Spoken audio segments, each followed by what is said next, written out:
this live yet? Oh shit. So we haven't played in quite a while. I was looking at our text for the group chat, and our last session was July 2nd. But I'm finally moved. Made the move from Denver to KC. Mo moved in. The biggest issue that was holding everything up is that all of my shit was just packed up in a box. It was hard to run a session. All my shit packed up. So since it's been a while, I think a recap's in order. Last session, you guys had just finished fending off an assault from a group of unidentified people. After investigating a little bit, you had realized that at least one of them was somehow tied to the prison that Joel claims to have been a guard at. And after, searching their bodies and whatnot, you guys heard the siren from the rec center where you had helped Alphabet Soup put down a Vanguard out that was being used as a Vanguard outpost, and you guys basically cleared out all of the Vanguard presence. But you heard the alarm going off, and you guys basically assumed that that was an indication that Alphabet Soup was under attack. You guys took off on horseback because you had the two horses, Buttercup and what is the other horse's name? Roach. Buttercup and Roach. You guys chose not to follow the highway back to Fraser. Instead, cut across the valley and got about halfway before Buttercup was tripped up by a prairie dog hole. Buttercup successfully avoided breaking a leg. But it did kind of slow you down while you were tripped up and sort of like trying to get things restructured. You noticed like an explosion sort of off to your left, where you guys assumed was sort of like the north end of Tabernash. You chose not to follow up on the explosion and continue on to Fraser. When you got there, as you were sort of making your way towards the rec center, you encountered E&F, who were sort of like pinned down by a couple of jackals. You guys had a firefight where you took out all the jackals. I think Silas shot somebody in the face with a shotgun. Dorian cut somebody's throat from behind like a sociopath. A lot of action in that fight. They told you that they had been inundated by a jackal raid, and that they were actually heading back north to try and cut off a separate band of jackals that they assumed were headed towards the hospital. They had indicated that Corinne, Dorian's superfan, had kind of indicated that that you guys might have what they were looking for. There were multiple mentions of gold, that they were in search of gold. And E&F basically gave you the impression that the rec center was lost and that they were headed north towards to cut off this other group that was headed towards your hospital. You guys decided as well that it was best to try and cut those guys off and potentially, intercept them on their way to the hospital. When you got there, you had seen that there was a big old box truck had already broken down the gates. Somebody was milling out about in front. There was no firefight. You guys strategically prepared yourself to engage. You guys snuck through the breach in the fence where you encountered some dogs. Excuse me. Sorry. And then all hell broke loose, and Marcus got pummeled in the face with a galvanized pipe.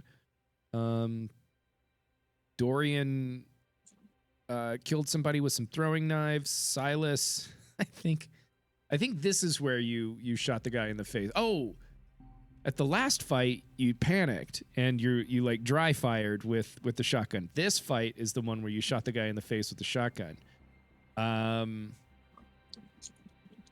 Marcus dove through some scaffolding of the watchtower to take out the big boss that was sort of beating him up.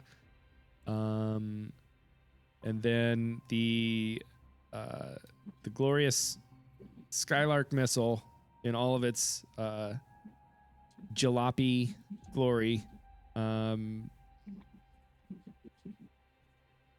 made its way up to the ass end of the truck, set off an explosion, nearly killed somebody, created enough of a diversion for you guys to sort of take out the rest of the remaining threats. And that's pretty much where we left it. You guys had, I think there was one guy that was running away.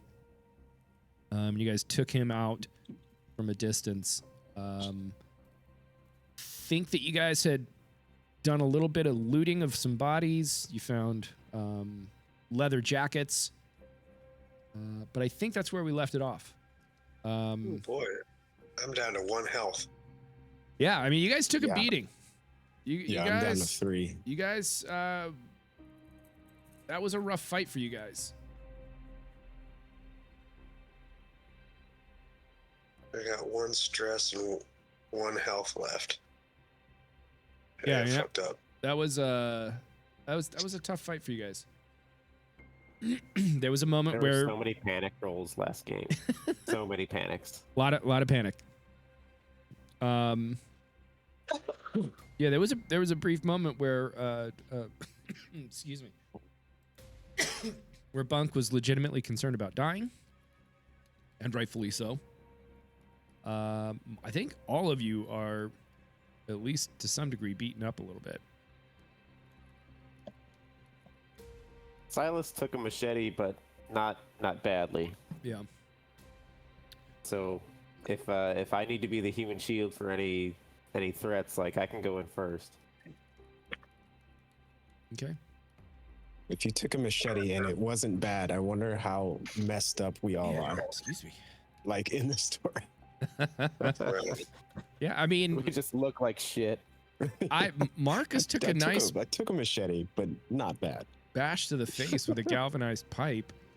I don't remember if it was if you got shot or if you got mauled by a dog. I don't remember if Bunk got shot or if it was. Bunk got shot by the guy that got blown up by the Skylark torpedo. That's right. Okay.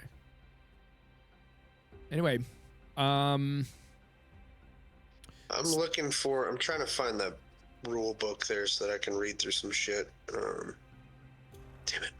What do you want to do? Because I'll just we've had half a dozen like modifications and alterations to the rules as we've been going. No worries.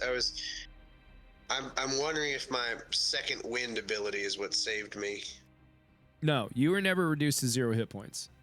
Okay. Yeah. Because that's what that one's for. That's if I get reduced to 0, it immediately goes to 1 or something.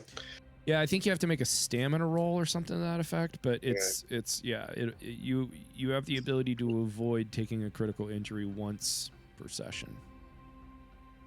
That was my whole idea behind Bunk's character, was that he's like a cockroach. Can't fucking kill him. Anyway, so you guys are standing out front of this hospital that you've been sort of using as a base of operation for at least a few days, after a giant box truck has crashed through the front. When you left it, Joel was very near death. Grace had been shot through the neck, and the little girl was still unconscious, but on an antibiotic drip. That's right. That's what I was going to ask about next was the NPCs. I remember Joel was like barely alive because he took one. Grace was like fucking almost dead. Yep. And the little girl, like the whole reason we left the NPCs to watch the little girl while we ran off to go help Alphabet Soup. Yeah. Yeah. Okay. So, what would you guys like to do? I would like to run in the front and start yelling, Joel, Simon, are you okay? Where are you at? And Simon is the guard. He's the scared shitless NPC that Pissed himself in the guard tower. Yeah, that's right. Oh, right. That's right. I remember Simon. I'm gonna You have be better close notes than in I do. behind Silas. As you go running in, it is very quiet. Just past the entryway,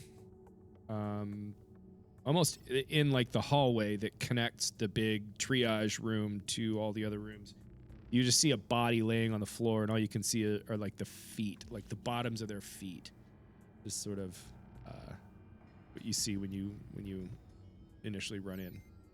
I forgot to ask, is Albert Rodeo, are we doing that? We won't need that tonight. Okay, all right.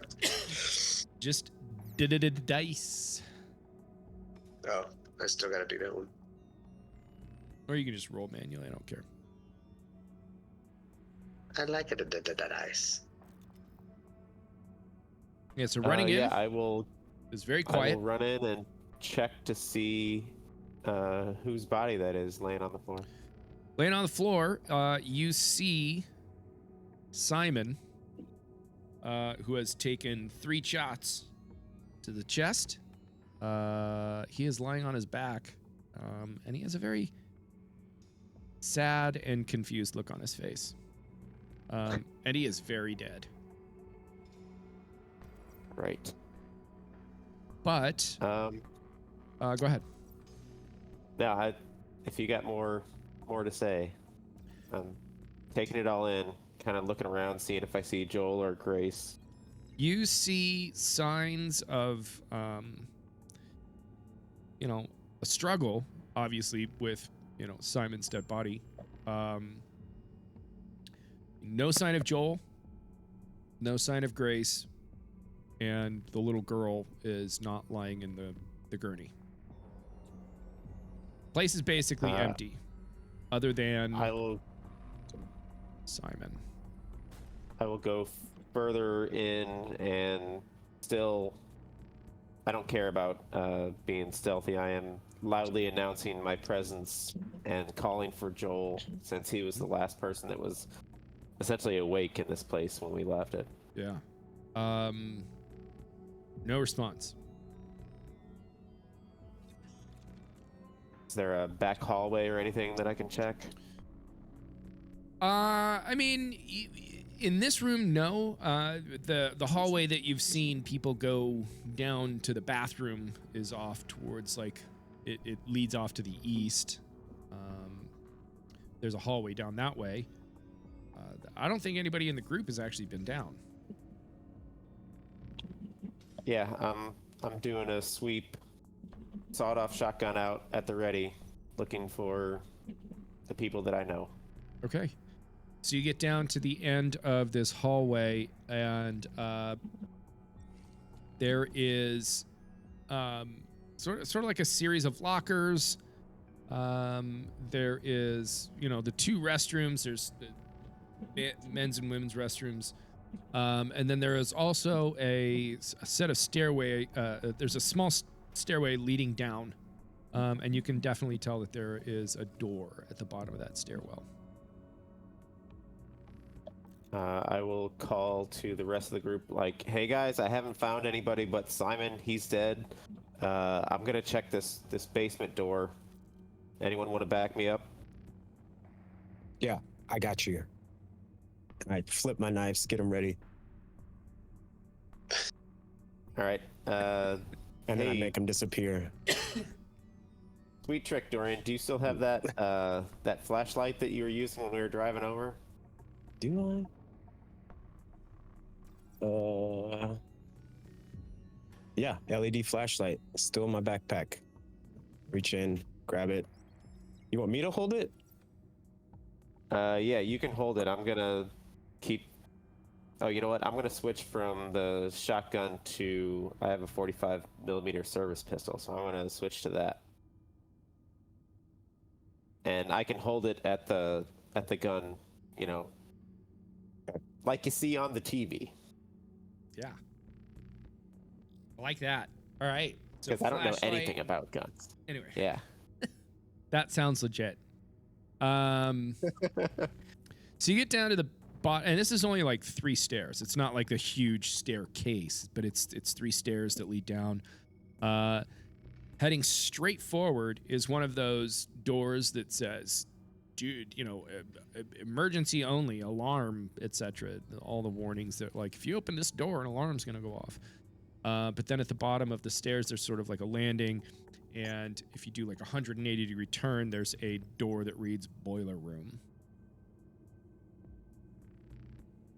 I'm calling out for Joel again, and I'm checking the first door on my left. So the first door on your left, you push it open. No alarm, obviously, because there's no electricity in the building. It leads immediately outside. Okay, do I see any signs of someone having left that way? Maybe dragging another person? Give me an observation roll. Or insight. Either one. While whichever's he's doing better. that, I have a question. So Yep. we're at the hospital, Correct. right? And they're all searching through and sweeping the thing. And I'm like clinging to life. Yes. And so can I have, while they're doing that, I'm like watching what they're doing, and I'm just kind of dragging myself, limping into the old hospital, and I kind of have a lay of the land by now because we've been in there a lot. Yeah. Can I like try to treat myself a little bit, or like fix myself up with Sure. said medical equipment? I mean, everybody else is dead, so I'm like literally trying to like treat myself. Yeah. To heal a little bit here. Okay. Yeah, I mean, the entirety of your medical... who has all the medical stuff? I think all the medicine that I you have guys a rated. medical field guide. I think that's a but medicinal I mean, plants all the field guide. stuff you remember we brought back to the hospital and kind of like let put here. Okay, yeah, So I mean... shoot up- Yeah, there's a ton of medical stuff there. We'll come back to that real quick. Observation, you let's see, you've got 1-6. You do notice that breach in the fence where the previous assault had come from has been pulled open wider. It looks like it's been wrenched open wider. Back Alright, to the I'll medical. tell Oh, go Dorian. ahead. Okay. I'll just Who tell noticed Dorian that? they may have gone that direction, but we got to check the rest of this area. So Okay. back to Bunk. Who noticed that? Dorian noticed that? Silas. That was it. Give me a. So you have basically all of the medical stuff that you guys pirated from the ambulance. Give me a healing roll. Okay. That's what I was trying to look for on my sheet here. Healing. Yeah, I did. I put 1 in there. Perfect. So now I got 2 and 1. So it's not going to be terrible, I guess. 2 and 1. So 3 dice. Oops. What? No. Damn it. Clear. Oh, Jesus. I don't know why it has -3. Damn it. This is not working out well. Just Whatever. It just said 3 plus 3 damage. No, just fucking roll. doot. Just fucking roll. This is. Oh wait, here we go. Yeah, just roll it for me. It's 3. I get 3 6s. I'll give you a 2 gear die on for the medicine kit Oh, that you've in the got. hospital. Yeah. You got 1 6. So I'll say you can restore 1 hit point. Okay. Hey man, it's better than nothing. What's this? Okay.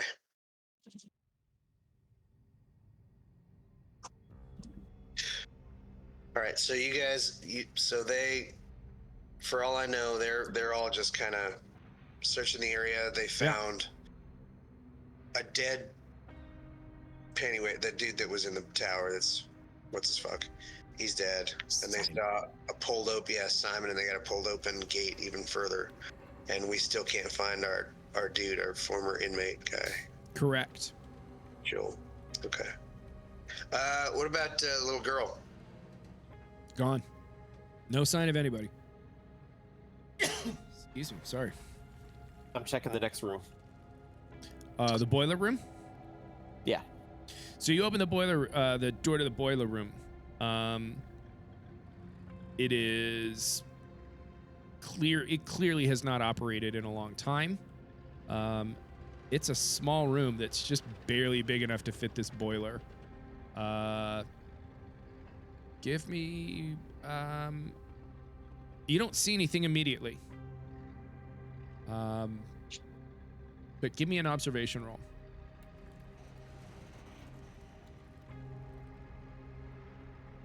While they're doing this, I'd like to, after I heal myself, kind of make my way to catch up with the group and kind of help them sweep.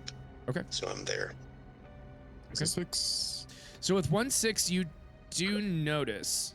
I mean, this room is old. It's a boiler room. There's no electricity in the building. There's no utilities of any kind. So this boiler hasn't been used for a long time. Everything is covered in dust. And you do notice several footprints just inside the door.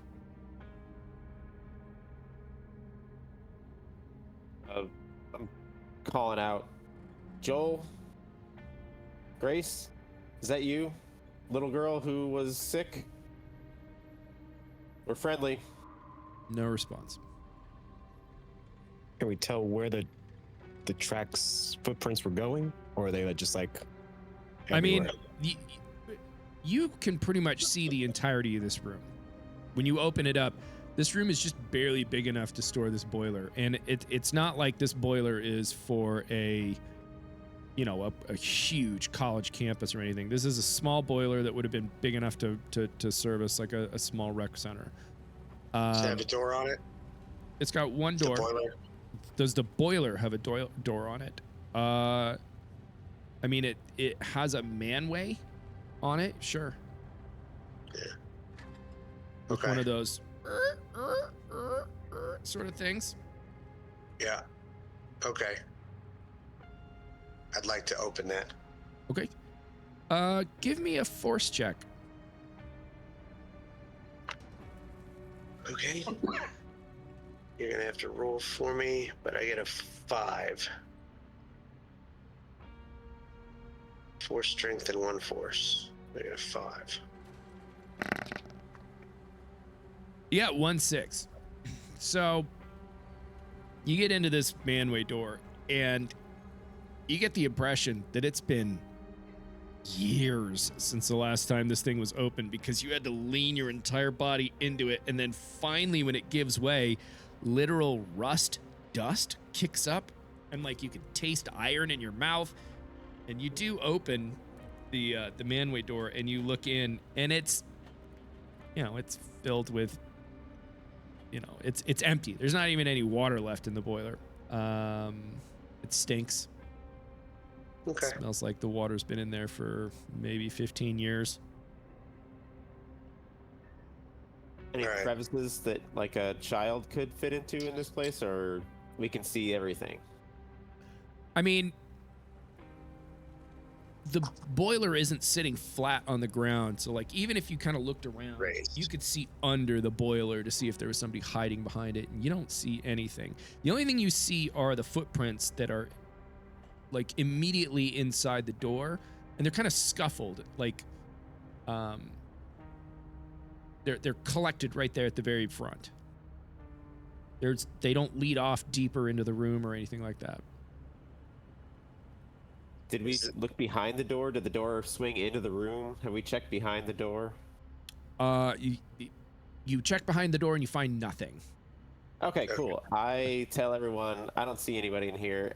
That fence looked like somebody had opened it wider. Maybe we should head that way and look for our group. Real quick, I look at the ceiling above the footprints.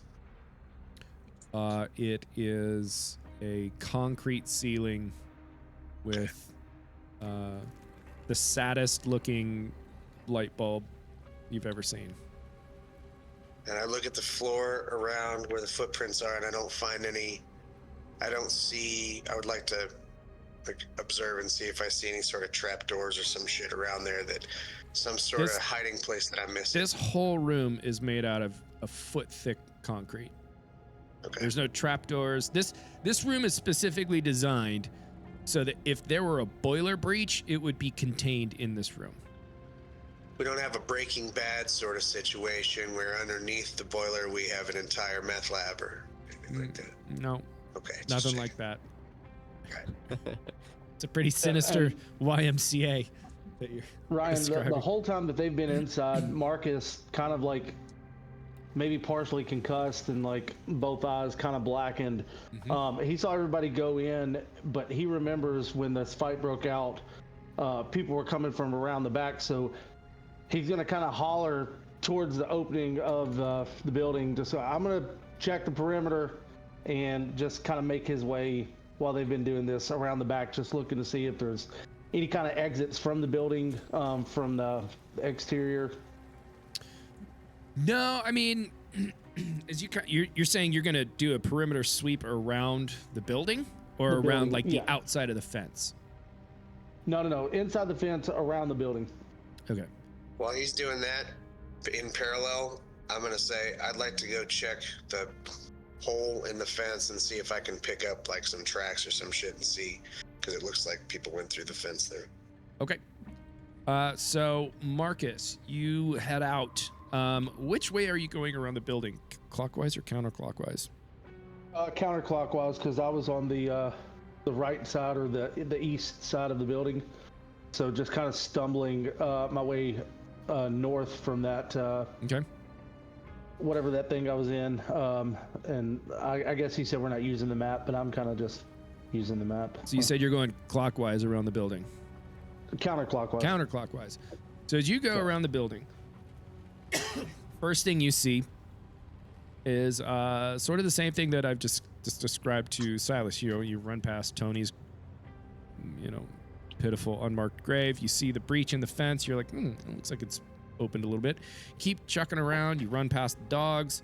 You get to the far side at like 11 o'clock. Still seeing nothing. You saw the door, and actually you saw Silas kick the door open and look out and kind of like, what's up? You kept going. And then you get to about the 7 o'clock corner, like the southwest corner. And you can see something on the outside of the fence. Laying in the grass on the outside of the fence. It's sort of like the southwest corner. And if you are looking at the map, it's where that big ass tree is.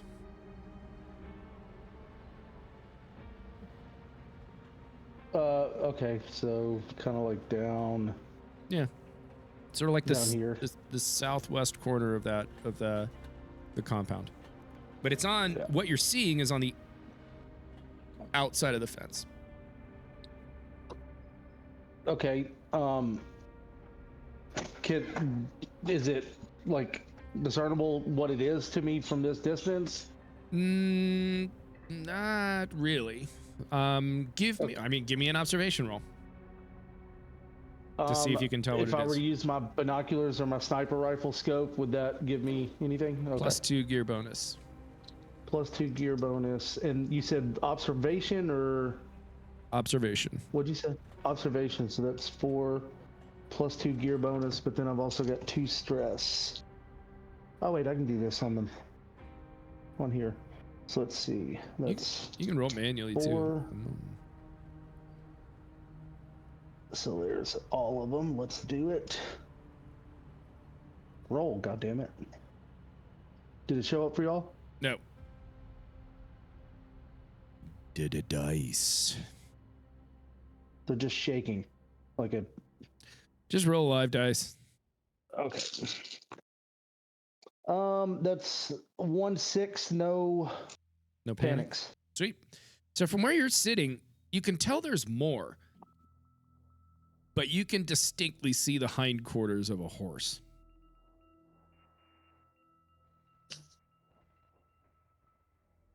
Hey, there's your roll. It's a roach. Um, okay, so I guess I'll just slowly walk that fence line towards it and do like the here, Okay. boy, kind of thing. Yeah, it's laying on its side, and Oh, it is not responding to your attempts to call the horse.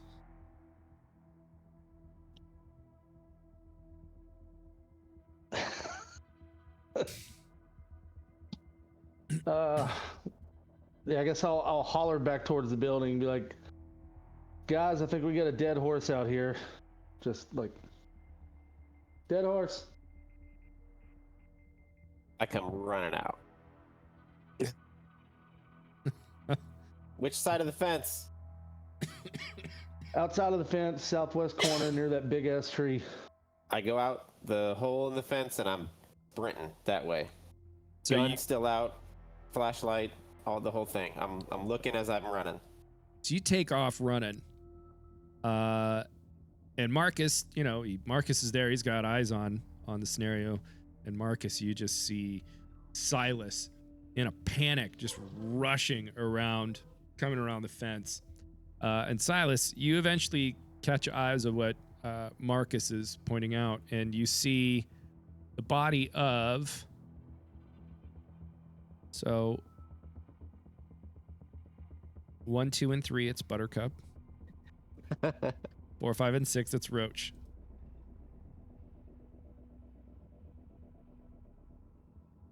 It's a roach. Oh, why is it not showing up? Oh, dice, you're killing me. Oh, I saw it. Oh, you did? What was it? I didn't see A it. 5. It was a 5? Okay. didn't see So shit, you see the body of Roach lying on the ground. We also see 2 other bodies lying on the ground. He doesn't care about those bodies. Do I recognize these bodies? Give me an observation roll from where you're at. Have you run up on the scene, or are you still just at a distance where you can see the horse? No, I've run up. Once I see that it's Roach, I am like beside myself. You see E and F lying there on the ground as well. They're both dead.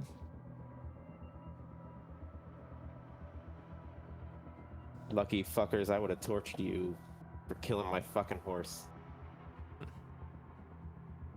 Do I see any other horses in the area? Is Buttercup laying dead somewhere near this? You see no sign of Buttercup. Hoof tracks? Give me an observation roll or survival, whichever is better for you.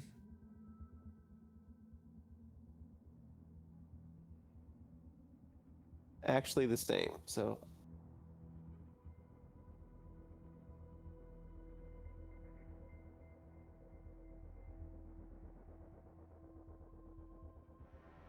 One six.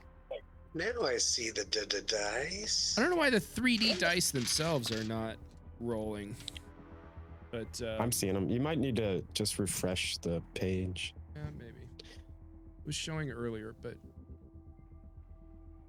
we'll see. Just real quick. Hey, Aha! I saw those. you're using Sweet. a different dice set though. Yeah, you idiot. Hey, look at that. There we go. Okay. Anyway, you got how many sixes? You got 1 6. 1-6.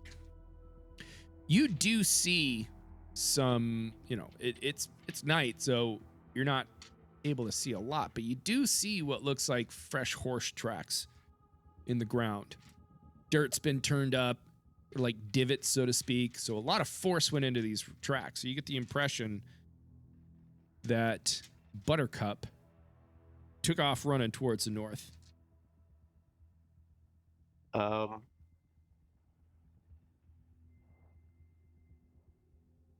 I'll just kind of file that away, and even though I'm distraught and pissed, I will head back because we have people to look for. So I'm heading back to hopefully meet up with, I guess Bunk was checking out the fence line, so I'll head back that direction. Yeah, okay.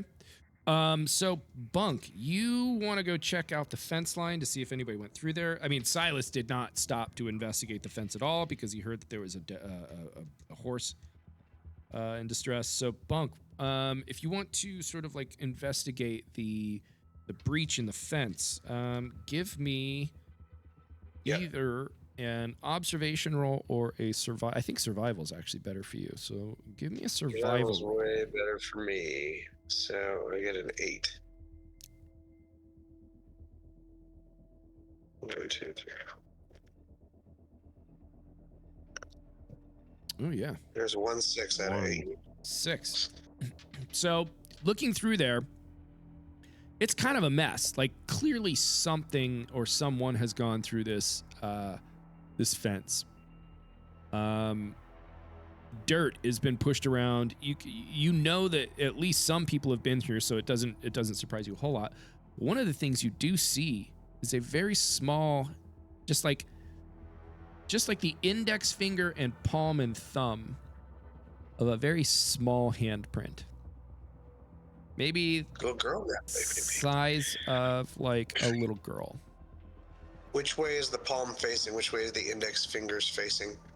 Away from the YMCA or towards the YMCA? So by looking at the palm print, you would assume that this print was made as whoever made this print was going out of the fence. Okay.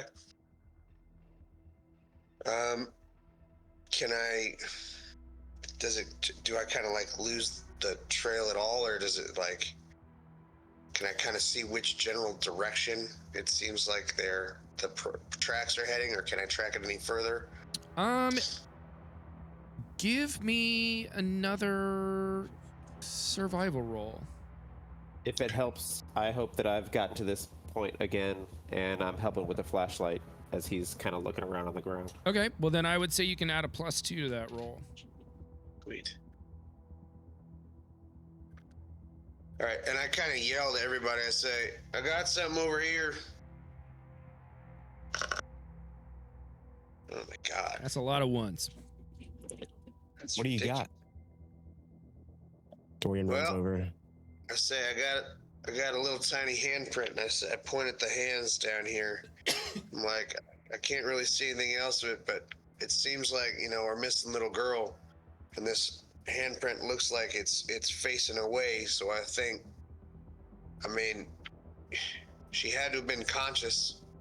If she put that handprint down there, you can't put a handprint on the ground if you're asleep. They're having to carry you at that point. So I think she's conscious, and I think she escaped somehow. I can't seem to see where they went. If anybody else wants to look and see, but I'm kind of out of it right now. I'm just barely staying alive.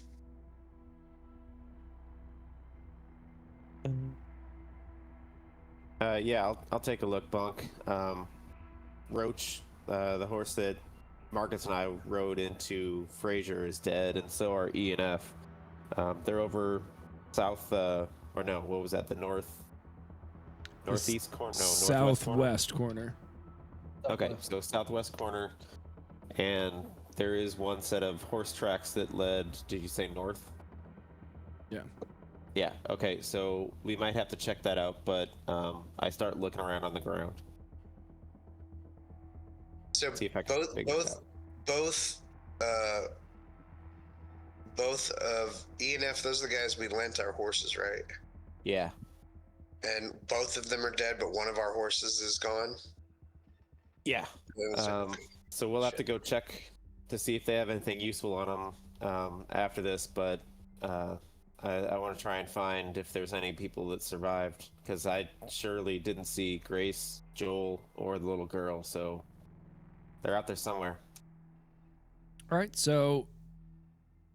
Oh no. Ooh, I panicked. Silas panics. The stress of the horse, seeing the dead horse really got to me. Yeah. Give me well, you already have like a nervous twitch going right now, don't you? Yeah, I do. That's why you have the 2 points. Okay, so roll me a d6 and add 2 to it. Oh, you know what? I probably should have been. And I have 1 stress. I should have added stress die to all my roll. Remind me from there. Sorry. Ooh, that's an 8 total. Shite. Oh, no. Hold on. That's not great.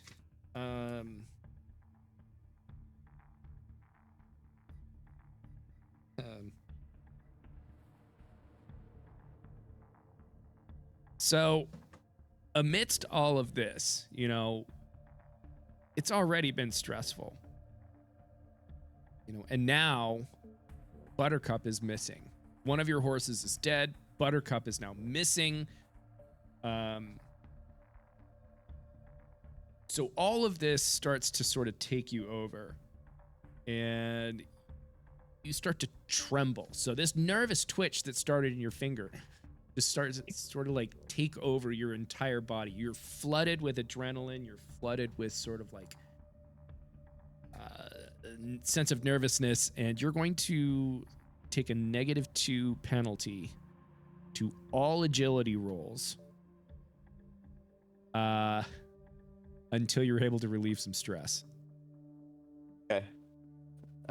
So I just start shaking, and I'm like, dude, I don't even fucking know how to deal with this. I hand the flashlight back to Dorian, and I just kind of like start leaning on the fence. Okay. Whoa.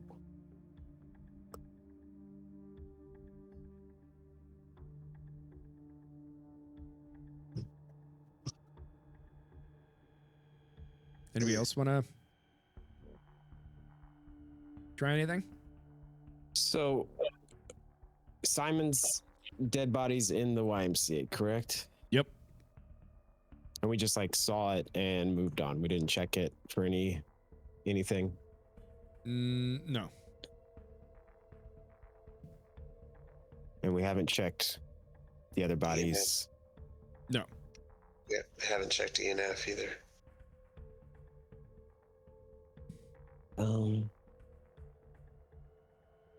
And do we know if the little girl's hand was kind of pointing away from the horse tracks or same direction? Like, So the breach in the fence is on the opposite side of the perimeter from Of where the the horses horse.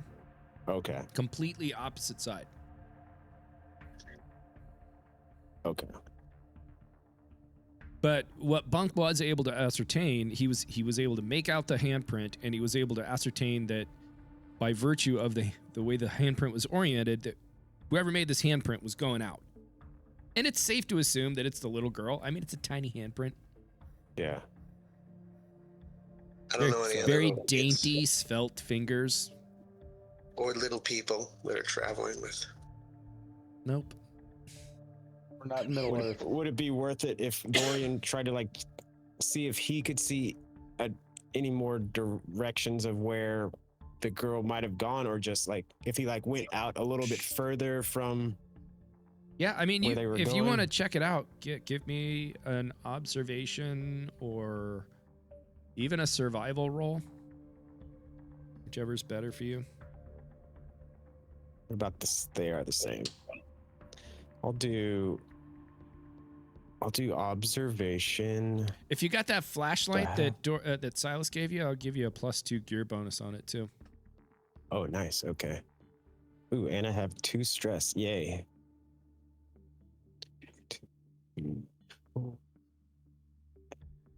Gonna be sitting there trembling next to me. Yeah, you're stressing me out that you're shaking, and now I'm like,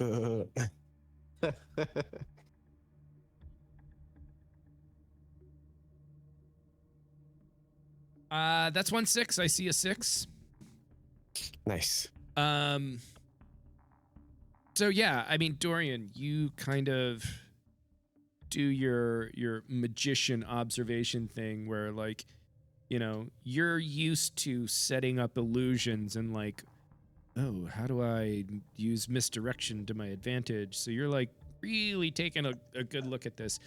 And what you see is a tiny little piece of thread that looks like it maybe like when somebody was crawling underneath this fence, it caught on somebody's clothes. And it's like, you know, like when a sweater you pull, like this, the Weezer song, pull my sweat, you know, pull this thread and I walk away. So you get the impression that this thread is just sort of like pulled in this direction that indicates that whoever ran out of this breach in the fence started running counterclockwise around the building. Because it's a good 2 feet long and it's pulled in this direction that leads, like, that would imply like a counterclockwise sort of direction. So I relate that. Yeah, that's what Dorian found, like snagged in the fence. So they ran It's like, hey guys, look what my magic eyes saw. And I tell them, and then I ask Bunk if we think we should follow this. And then I look at Silas, I was like, should we take this in case, or I look at, is Marcus out there? I don't. I think Marcus he's is not still out over there. by the horses. At the Okay. horse. Yeah. Continue with that. Maybe we should take this thread in case we find dogs, and maybe we can train them to track it instead of killing them next time. If the Thoughts, odds are in your guys? favor, yeah, sure. Dog can't replace the horse, man. Just That's doesn't work. true. Like Yeah, in I a say we- stew, or You're not there. I say we follow the thread. Unless you guys got better ideas, I don't know. No, we gotta find these people. Like yeah. Or do we need to rest and then follow? Because Silas, you're shaking.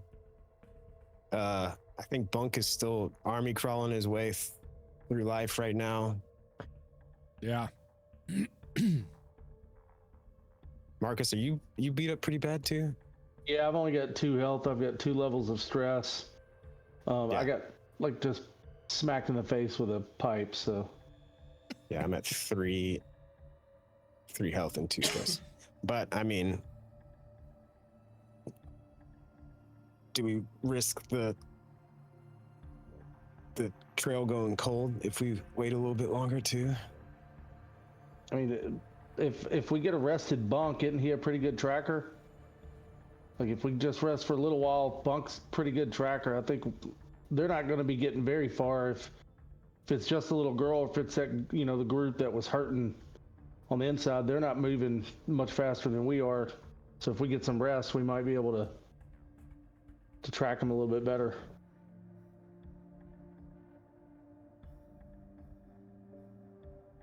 Yeah. You guys want to rest up? I mean, you guys went into 2 pretty big fights right back to back. Yeah. You guys got ambushed.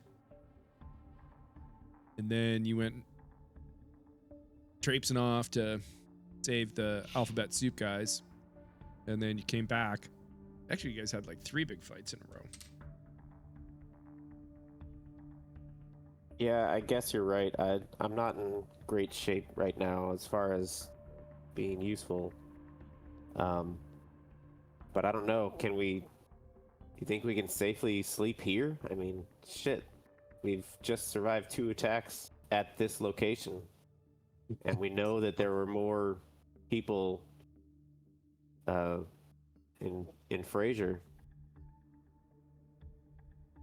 Yeah, E and F were pretty Assuming clear it's that the same. there was a very large presence, a very large jackal presence in Fraser.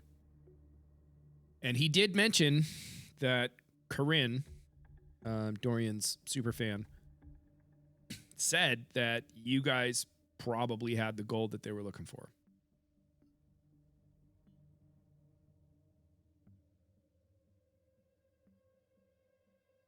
Last session, I think off of this dead body of the boss or whatever, I got a jackal map to Canada.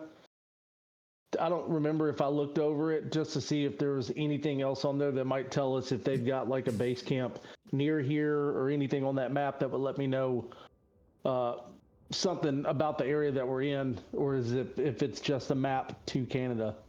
Well, it's not a map to Canada. It's just a map of the region that showed the route that they were taking. So the map does lead towards Fraser, sort of highlighted. And based on what you understand about, the amount of time that you've been in this region,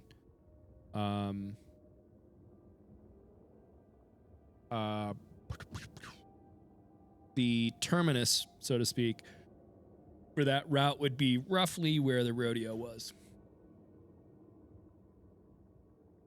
But the opposite end is leading more towards 2 seconds. Let me pull up the leading towards, sorry,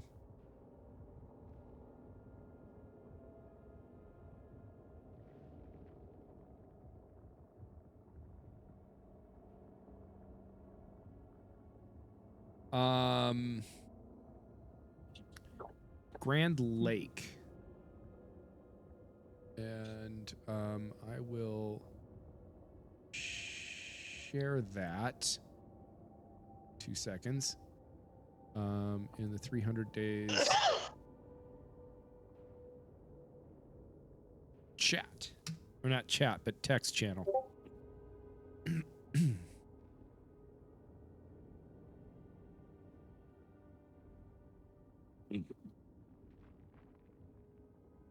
Pretty far north.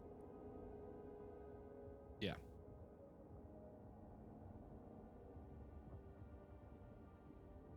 Yeah, so it's pretty far north of you, but you're pretty certain that like that highlighted route leads from not necessarily the town specifically, but it highlights to an area that's just outside Grand Lake. And then head south towards the where the rodeo to be.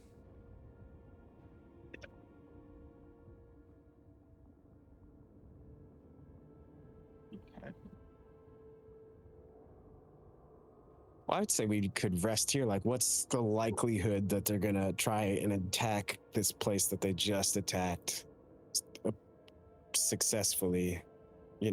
They killed a horse, 2 dudes, took a girl, but they didn't think about us, so. Yeah, but if we took out one of their main guys, they may come looking for him. Yeah, there's a group of people that will not have reported back with any sort of success or failure. I mean, that's, well, I'd assume that we'd still have some time, like at least a few hours to rest before they got suspicious or whatever. Yeah, I agree. I think we need to rest and just kind of rest, dude. We're use stressed this out. as like a panicked. stronghold. If they come back looking for him, hopefully it's 8 hours from now or however long we need for a full rest. So you guys want to do a full rest? We can hole up in the boiler room. It's a good spot. It's encased in concrete, 1 entrance, 1 exit. It's a very defensible room, unless they set it on fire. Sorry, I said that out loud. Don't give the DM ideas, yeah. It's like Immediately regret saying that out loud. It's also right across from an exit that heads to the hole in the fence. So Yeah. Well, let's do it. Okay. I mean, it's just you guys here at this point. I mean, everybody else is fucked off, vanished, or is dead. So, does somebody want to keep watch? Not I. I'm clinging to life. I'm probably the healthiest looking, even though I'm trembling. Okay. I say, like, I'll take watch, but, like, you know, you guys get comfortable. I'm going to go check E and F, see if they had anything useful on them. okay. All right. I'm taking a nap and I'll be right back in a second. I'm sorry, guys. Okay. So, I would say that for the first, you guys have been, you've checked out the entire area. In the immediate sense, you guys are safe. There's no immediate threats. Nobody is hunting you, or there's no fights. So I would say after the first hour, you guys can all remove whatever stress you have. Nice. Even me Silas, on watch? even you on watch, yeah. Okay. I mean, even just wandering around with the structure of being on watch has sort of been therapeutic in a way that's calmed you down, lowered your heart rate, etc., etc. So no more stress. Which means your stress, your panic effects as well have been mitigated. Nice. So you make your way over to E and F and just sort of investigate those bodies. You don't find anything particularly compelling. You do notice, however, that one of the assault rifles and one of the pistols have been taken. They both had assault rifles and sidearms. One of each has been taken. And all of the ammo that either one of them would have had is gone.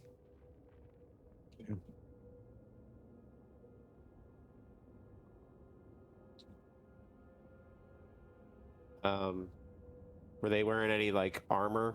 I know they were more soldierly looking than us. Yeah, they didn't have any armor on. Just, BDUs. Okay. Then I will just kind of continue walking around. While I'm out there, Yeah. I guess I wanted to look at the big truck. Is that still serviceable? Or Serviceable? did the Buick Skylark torpedo totally fuck it up? Excuse me. I would say that the ass end is, like the rear axle has been bent. So it's not drivable in the conventional sense. There's no, like, active fire going on, like, anymore. That's the like the interior of the Buick Skylark is still kind of smoldering in the sense that it sort of stinks and there's some little bit of smoke still pillowing out, but like there's no active fire. No. It was like a container truck or a box truck or something. Yeah, it was just a big, if I remember the picture right. big box truck. Yeah. Does it look like I could get in the back of it? Yeah, See absolutely. what's inside? Yeah, it's open even. You don't see anything inside, other than Remember when you guys had that fight at the rodeo? And those guys rolled in with the truck? Yeah. You see the same sort of like manacle points that are sort of built into the wood paneling of the truck, where a string line of chain has been set up, where obviously this is a truck that they would use to haul hostages. On the outside of the truck, it says Epstein/Trump. That's weird.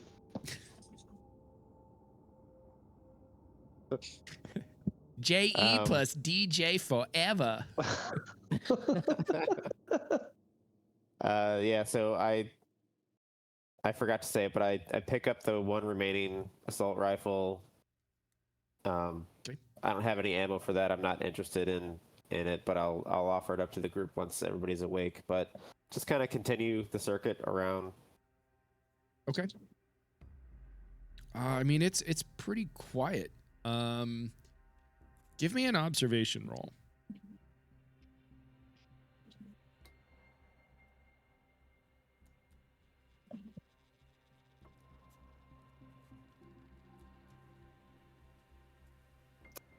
Yeah. No sixes. I mean, it's quiet. I mean, I know that you guys had sort of potentially discussed the notion that, you know, there was a huge presence and maybe they were expecting people to be reporting that haven't been reported back. If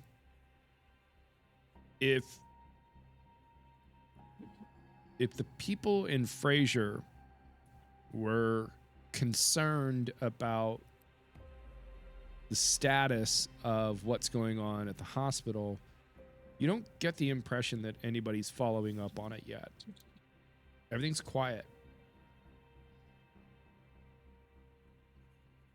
All right, yeah, I'll just kind of keep watch, looking around. I think last time he said that big guy had a leather vest on. Did anybody grab that? Yeah, it was an embroidered jacket. No, Bunk got the embroidered jacket, but the big guy, the boss guy, had a leather vest on him. Oh, right, yes. If that was not picked up, I'll pick that up. Perfect. Throw it on. He was a big guy, so hopefully it fits over my camo jacket. Yeah, sure. I mean, you know, the extra bulk from the jacket fills it out nice. I gotta do like an AI generated image with all the goofy shit that I'm wearing, because I'm also wearing that like wolf hat that I crafted not so wonderfully. This scraggly looking wolf cap. Yeah. Okay. Cool. You've got this pretty gnarly looking vest. All right. Yeah, it's quiet. Yeah. Kind of keep on doing a circle around the place, or going inside, checking on anything moving in there. Yeah, I would say, like, at this point, you know, I mean, we talked about a few things happening in real time, but I would say, you know, you spend the next 4 hours just sort of milling around outside, keeping watch. It is extremely uneventful and quiet. At this point, go ahead. I'd like to, you know, like, kind of in Silas's head, I'm thinking, like, we're gonna have to bug out of this place, so I'm kind of looking around to see if there's useful stuff to grab, you know, medical supplies that might help. Because I assume our next leg of the journey is not sticking around here and looking for our people. Okay. So you're looking for what now? Any useful medical items that would help us, you know, kind of heal up on the go. Yeah, I mean, I would say that you have pretty much everything that you had when you guys, when you raided the ambulance. you know, if you want, there's a couple more rolls of gauze that could be used to stop bleeding. But in terms of like specific medical, like medicine or treatment kind of stuff, you guys have pretty much the most compelling things that Grace was excited to find when you guys got back from the ambulance. You guys have all that stuff. All right, cool. And so yeah, this you know, first half of the watch passes quietly, uneventfully. Matt, you were away, but you're echoing. I'm up to speed. I'm listening. Yeah, Contextual clues. I'm saying that you're echoing. I can hear myself in your. Okay, hang on. Anyway, I don't know why. you can remove any stress that you had. And Are you still echoing? no, not at this point. All right, I'm gonna turn it up slowly. Check. And at that point, I would say everybody can roll a d6, and you can restore that many hit points. Okay, D6. Ooh, I didn't see what I rolled. Silas got a 6. I can't tell what anybody else is rolling though. I can't tell what I rolled. I rolled, but it doesn't say. I got a 5. What the fuck?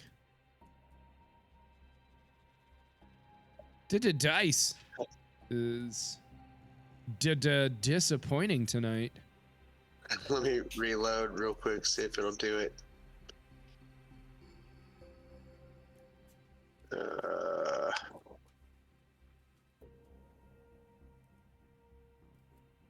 Six. All right. Mhm. 6. 1. Cool. All right. Yeah. So whatever you rolled, add that to your. You can restore that many hit points. Wait, what's my max hit points? 6 plus Can't go over stamina. my max. 6 plus stamina? So whatever your max is, it's 6 plus whatever your stamina score is.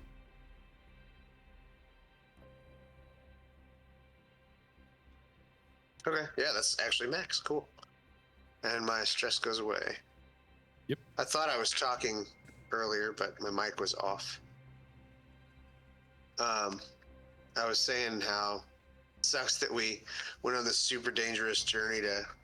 I guess it's not for nothing. I mean, I guess we saved a little girl, but it was like we stocked this hospital that immediately gets fucking destroyed. And it's like, okay, well, I guess we'll take all the supplies with us, not leave it in the destroyed hospital. So some settlement somewhere can benefit from all this medicine.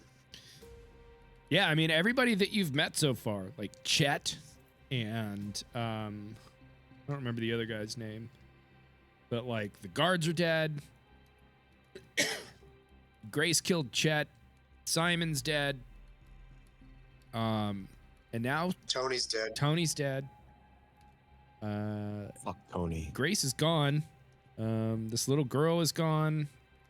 And even Joel is gone. So, I mean, right now, this is just a fucking building with a bunch of dead bodies in it.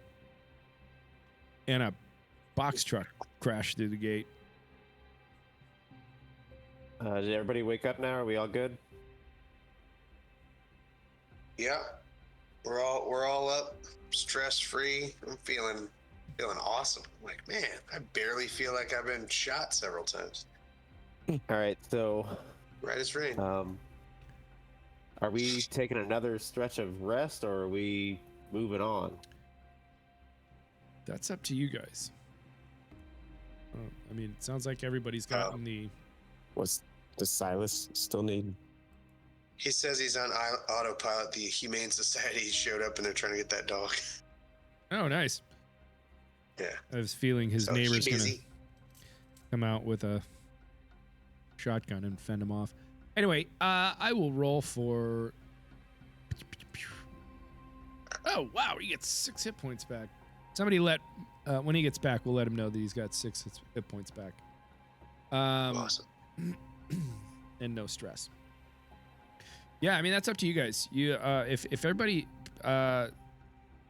Silas, he's also restored some health and reduced hit points. That being said, he hasn't slept, but I don't know. I don't think that you guys. I don't remember where we're at with sleep. I'll say that you guys don't need to sleep just yet. All right. Well, so I was walking around the perimeter. I checked E and F. One of the sidearms is gone, and one assault rifle is gone. I did grab this one. If anybody is interested in having an assault rifle, I'm good with the weapons that I have. But we shouldn't let bad people have it. You know what I mean? So, well, what I'm thinking is that none of the people that we killed last night had assault rifles on them, did they? No. I don't know. No. And both E and F had one. So that means somebody that wasn't with that group that we killed last night took an assault rifle and a sidearm with them. If we're lucky, it was Joel. Right. We should take it with us. If somebody can carry one, I say we take an extra assault rifle with us just to arm whoever. I'm carrying as much as I can carry, so someone else can have it. But I'm kind of good with my sniper and my sidearm. I mean, if you want, if you can sabotage it and leave it behind.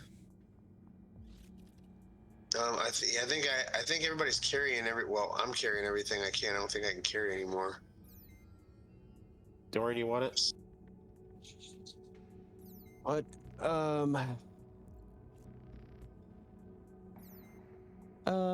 You know what? Yeah, I'll take it. All right. So I hand that over. And I drop my revolver. Oh, you're gonna drop your revolver? Okay. For the assault rifle?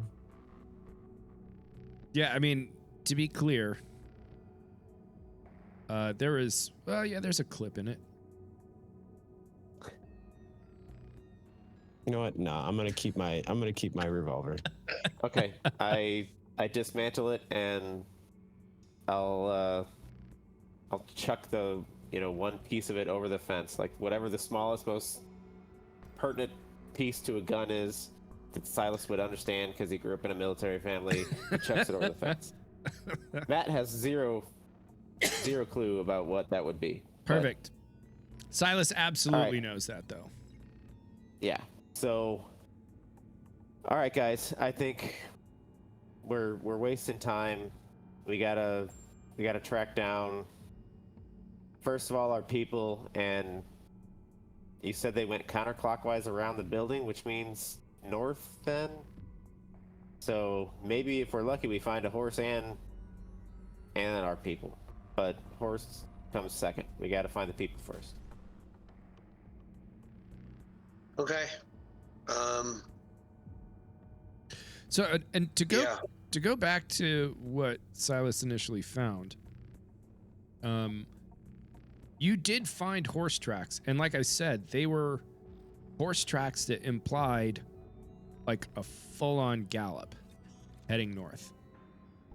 Right. So the person that took the assault rifle also took the horse is pretty likely, and they headed out fast.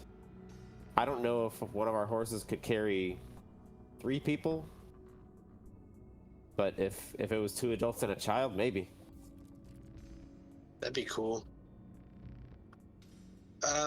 So the only clue as to where the little girl went is we saw a string, looked like it was going counterclockwise around, which would also imply north.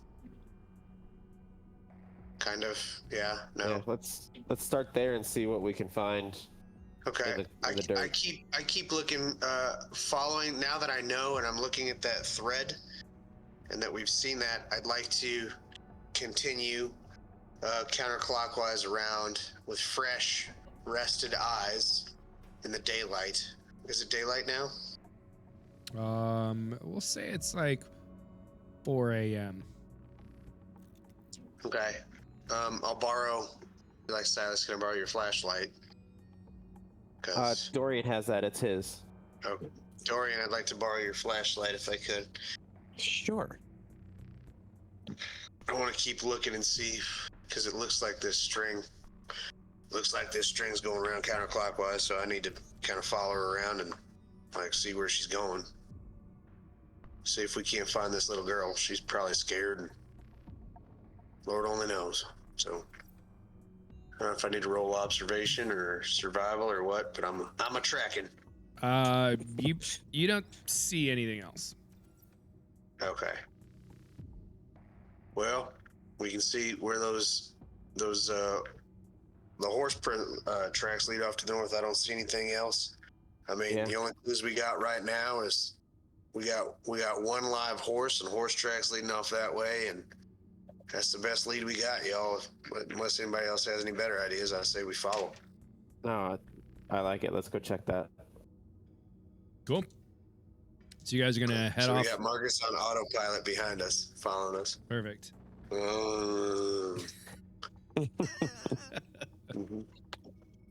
Great. So you guys head off north, following these tracks, I assume. Yeah. All the while cautiously sweeping, because we're like looking at these, like we're following tracks, so like we're actively looking at the ground. Bunk is like looking for, that's same colored string, if he's seen any disturbed brush, any shit like that, to see Okay. anything. If you're following the ground, I have the sniper rifle out and I am scanning, and I'm real more watching around us, like more of a Overwatch type thing while he's doing his thing. Okay.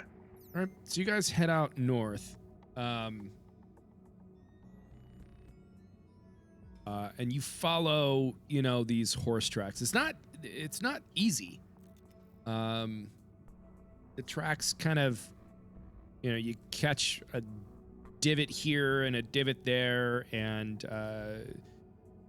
kind of making your way north for a while. Give me a Bunk. Give me a survival roll.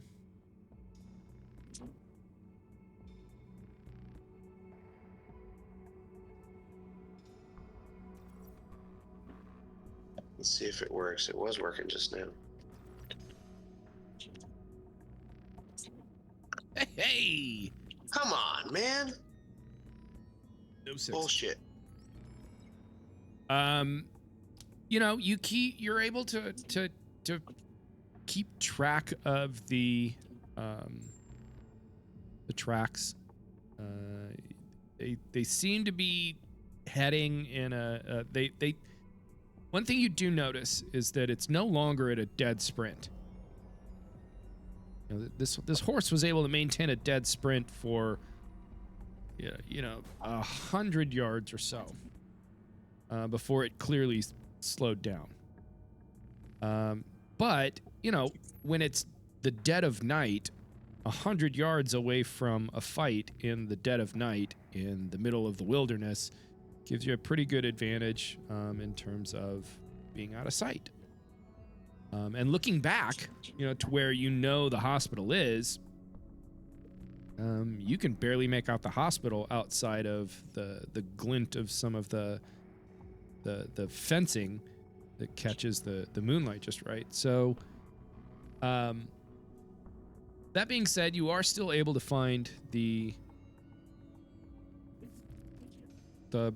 tracks for the horse, and they continue to lead north.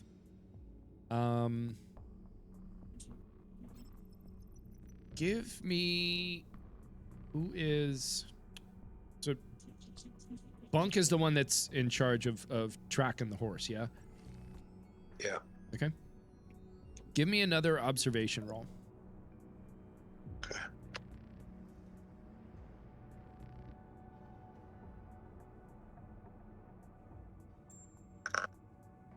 There's There's one. Okay. Hell yeah. So you continue to follow these tracks for another, let's say another half hour. And at this point, you know, you're north of Tabernash at this point. Heading back towards, you know, the pass that you guys took to get to the ambulance. Sorry. And about 20 yards out, you can see what looks like an overturned trailer, like it's on its side, rusted out. You know, obviously abandoned. Who knows how long this trailer's been sitting in this field. You in this talking like valley. a semi-truck trailer? Or are we talking like a trailer we pull behind a pickup? Yeah, just like a trailer that you would put like your riding mower on. Not a huge semi trailer, but just like, you know, flatbed farm trailer. Okay. And you can see this just up ahead of you. At this point, it's probably 20 yards out.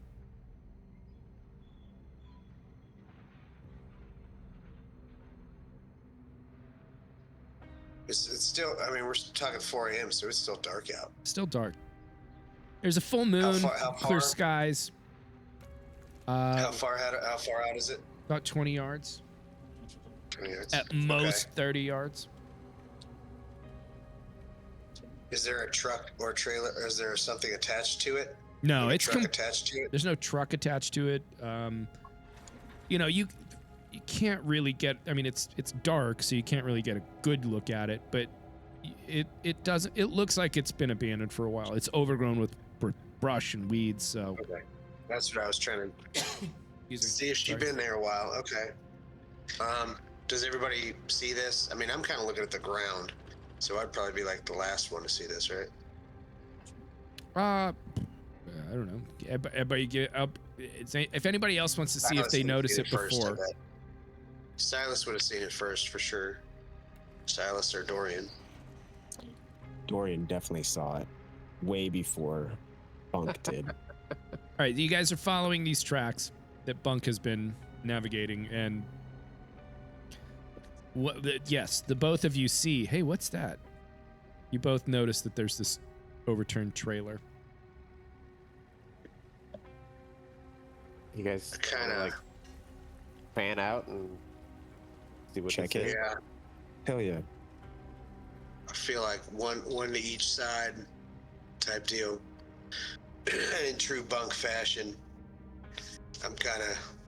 I take out my sniper rifle and I'm kind of watching from the front, and they kind of fan out to either side. I don't know who takes what side, but Okay. And I guess old Marcus is going with one of them. Autopilot Marcus is going with one of them with his pistol drawn, or does he have a sidearm? Yeah, I think he usually has. Yeah, if he has a pistol, I'll have him go with Dorian. Okay. Silas can handle himself. All right. So who is heading Silas up? will go left. Okay. Who is heading towards the trailer? Okay. Dorian with his knives.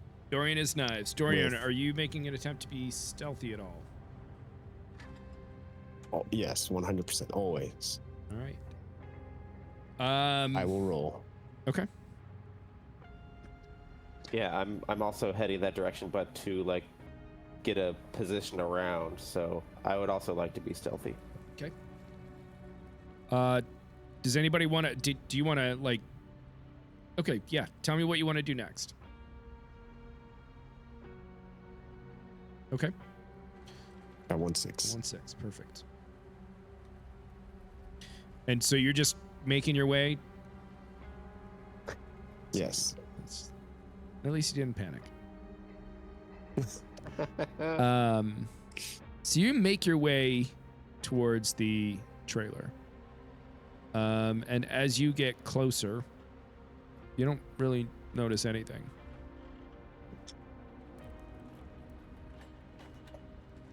How far out? How close to this trailer did you get?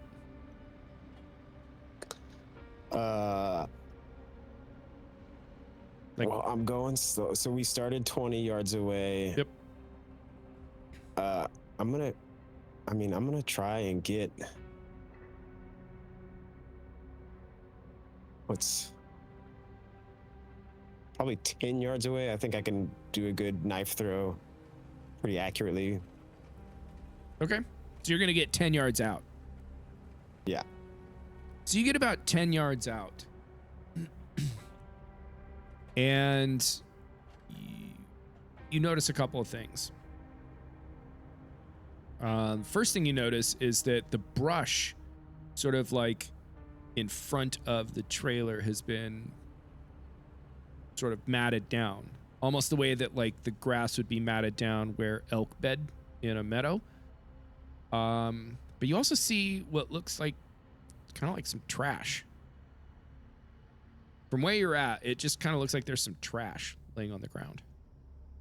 Right where, like, as if somebody like set up a homeless camp and just like maybe spent the night with their back leaned up against this trailer bed. Okay. So I try and get the attention of the other guys quietly. And then I'm like, watch me. I'm gonna go check out this trash. So I'm gonna go up to the trash I'll move after in I see closer that those so I can- guys got my back. so I can be better covering Dorian. Okay. So Dorian, as you creep in there, and you get to this trash, as you kind of get to it, you pick it up, and there's two pieces. There's like a big, sort of like plastic piece, and then there's like a small, maybe about this big, piece of sort of like paper-backed plastic. The first piece that you find is an empty saline bag. The second little piece that you find is one of those, like blister packs of medicine. And it is one of those blister packs of morphine sulfate, and it's empty. And these things I'm are that just close, and Yeah, go ahead. and I don't notice anything else except for that stuff right there. I mean, 'Cause you I'm gonna, go ahead. because I'll probably, if that's all I see, I'm gonna be like, hey guys, I think the girl was here, and I'm gonna just say that loud. So that's all you see immediately, right? Like you saw the trash on the ground from where you were at. You've kind of like come in and inspected the trash. If you want to like look around and inspect the area a little bit more, give me an observation roll. Okay. I would.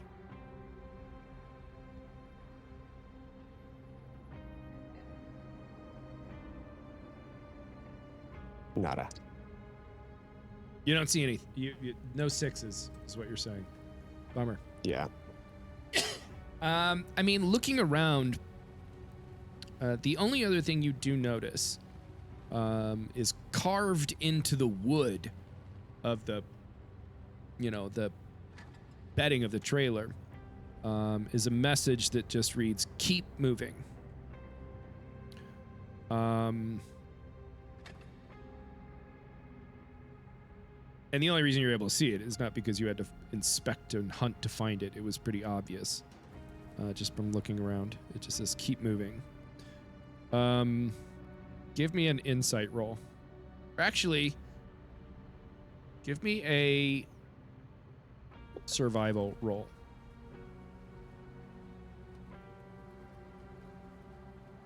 Or insight. Actually, give me either one of them. Insight or survival. I'll go survival. Ooh, 6. You can tell that the message, "Keep moving," has been there for months.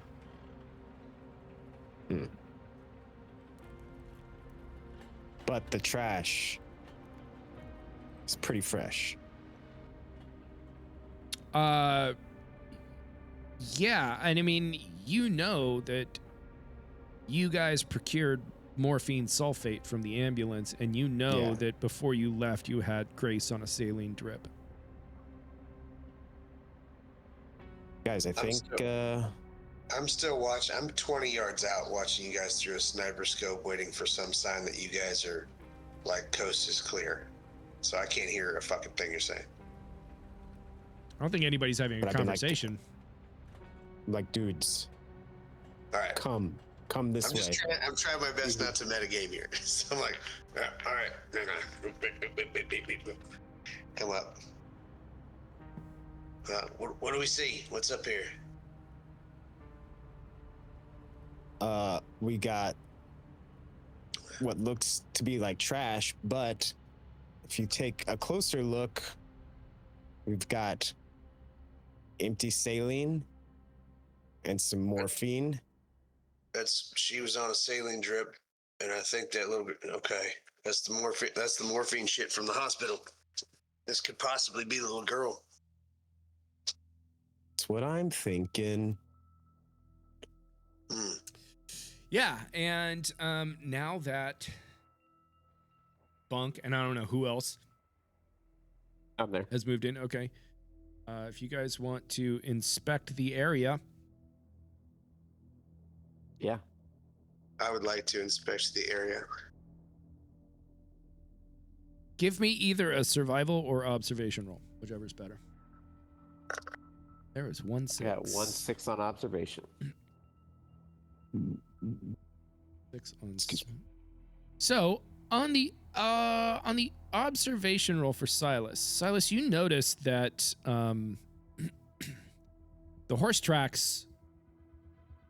Looks like the horse just kind of milled about right here for, you don't know how long, but it definitely looks like the horse was here and that it had stopped and that it was here for a minute.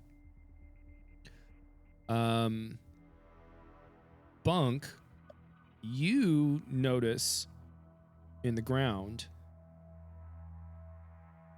a distinct set of drag marks that lead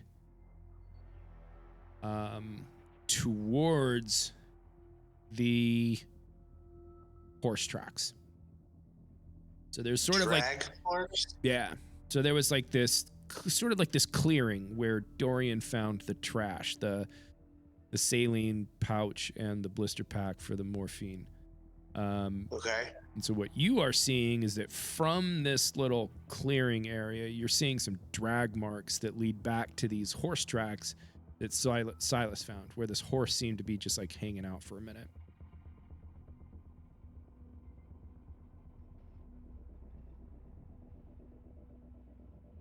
Okay. I relay this to the group. I don't know what to make of this, but it looks like somebody dragged somebody from here, and then all we see is horse tracks. So they dragged whoever onto the horse and got going, is what it looks like to me. I don't know what it looks like to y'all. Yeah, I mean, if one of them is still on morphine, they're not moving around on their own, so someone would have to help them out. I hope. And at least 2 people. Anyway. I hope Joel's still alive, and I hope he's keeping that girl safe. That's what I hope.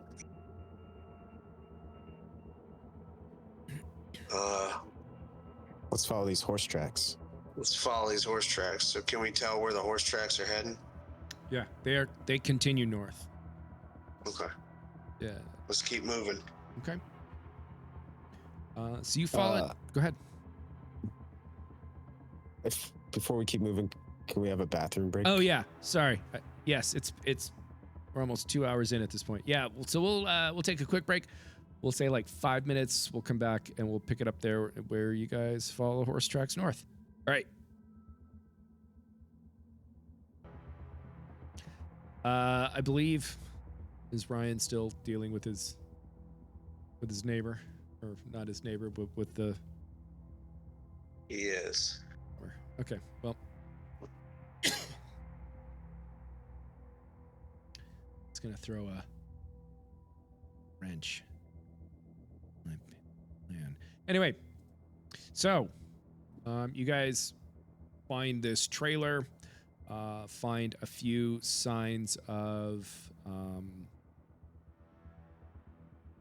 life, so to speak, from your former compatriots that were at the hospital.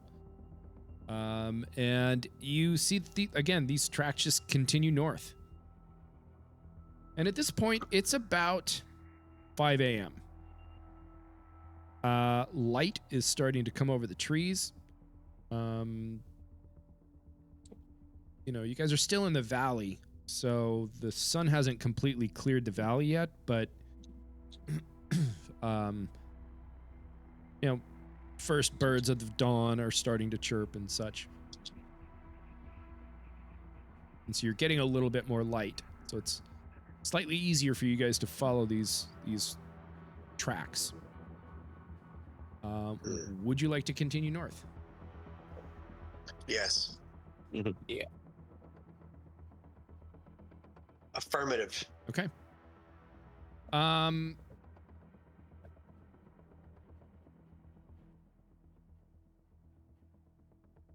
Somebody who is keeping is Bunk still the one that's sort of like in charge of keeping an eye on the tracks? All right, great. Yeah, I'm tracking. I'm tracking. Give me a survival roll. Nice. Juan 6. 1-6. All right. So you see these tracks. You're able, you know, like I said, sun is coming up. It's a lot easier for you to follow them. You guys head off north, following the tracks of this horse. And you follow them for about another hour. You're just barely north of Cottonwood Pass, that road that you guys had taken to make your way towards the ambulance. And as you veer sort of a little bit more east, away from Cottonwood Pass, you can tell that these horse tracks sort of make their way into an orchard grove. And it's distinctly different from the surroundings. In other words, you guys are in high alpine desert territory, and you guys are surrounded mostly by the trees that you guys have near you are mostly, you know, jack pines and ponderosa and whatnot. But you guys are finding your way into what looked like a fruit orchard. It's something that is agriculturally structured. These orchard trees were deliberate.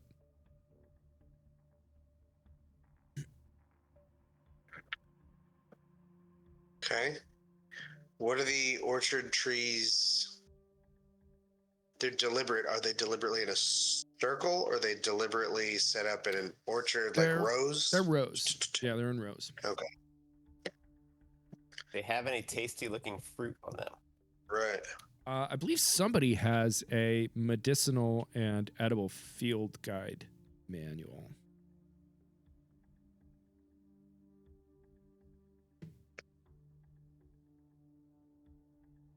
I have a field guide that says foraging. I do. Plus I have two medical survival. field guide. I have medicinal field guide. Okay, well, either one of you then roll me survival. Bunk can do it. Yeah, I got that one. Do I get an extra for the medicinal field guide, or Yeah, just +2. just the fact that I have it? +2 gear. Okay. Boop, boop. Hey, that's three three sixes. sixes. Holy shit. Okay. So, not only do you recognize that the fruit on these trees is edible, which makes complete sense considering that this looks like a deliberately this looks like an agricultural orchard. You know that these are crabapple trees. Crabapple? Crabapple trees. Guys, these are crabapple trees. You're not going to want to eat those. Now, we can throw those at people and they hurt, but you're not going to want to eat those. They are edible, but they are tart and potentially even a little bit bitter. But edible fruit. I'm going to go ahead and rescind that prior order. You can eat those, but they're kind of tart. You can eat them, though. I had a lapse in memory there.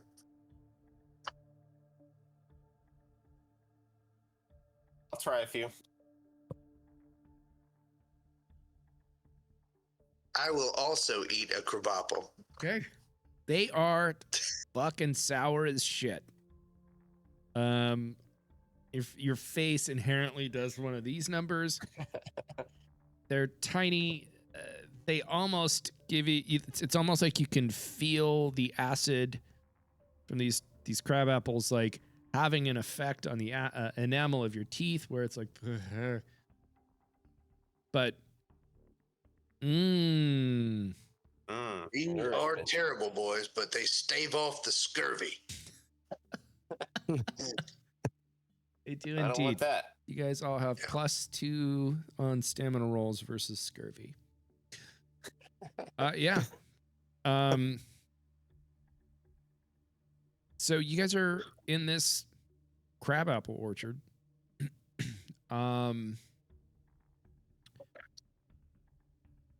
It's a little harder at this point to sort of like make your way unless you're following through the rows. But you can tell that these tracks are following right down the center of one of these roads. One of the rows of the orchard. Do you want to keep following the tracks? Yes. Okay. Absolutely. So you keep following the tracks. I do, but let me take a consensus. Does everybody else want to keep following the tracks? Yes. Yeah, I'll go one row over to the left. Okay. And I'll go Keep pace. The tracks right. are getting a little harder to follow because the ground is a Line bit B. different. And more specifically because the horse is walking much more calmly. So it's not digging, like the force of, like, you know, when you guys first saw them, the tracks were undeniable because the horse was off at a dead sprint. Now the horse seems to be walking with a little bit more, a lighter gait. And so the tracks are a little bit fainter. I need somebody to give me an observation roll.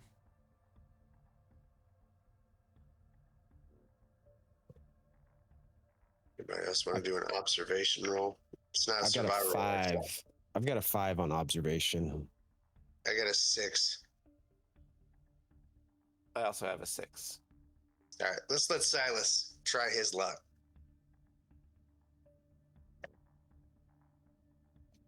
Man. Physical, digital, it don't matter. I roll shite. I can't see. Did you fuck it up? He got no 6s and a 1. Anybody else want to? Yeah. Let me do this. I found the string. I can find the tracks. So, as much as Bunk is sort of following the tracks, and even Bunk is like, I don't know, the tracks are getting a little hard to find. At this point, My old eyes. Dorian, you're not even looking at the ground. You're just kind of following Bunk, but you distinctly hear. Oh, nice. Who, Dorian hears that? Dorian hears that. Wait, don't I was gonna horses say, love It'd be crab hilarious if apples? Silas heard it. Buttercup?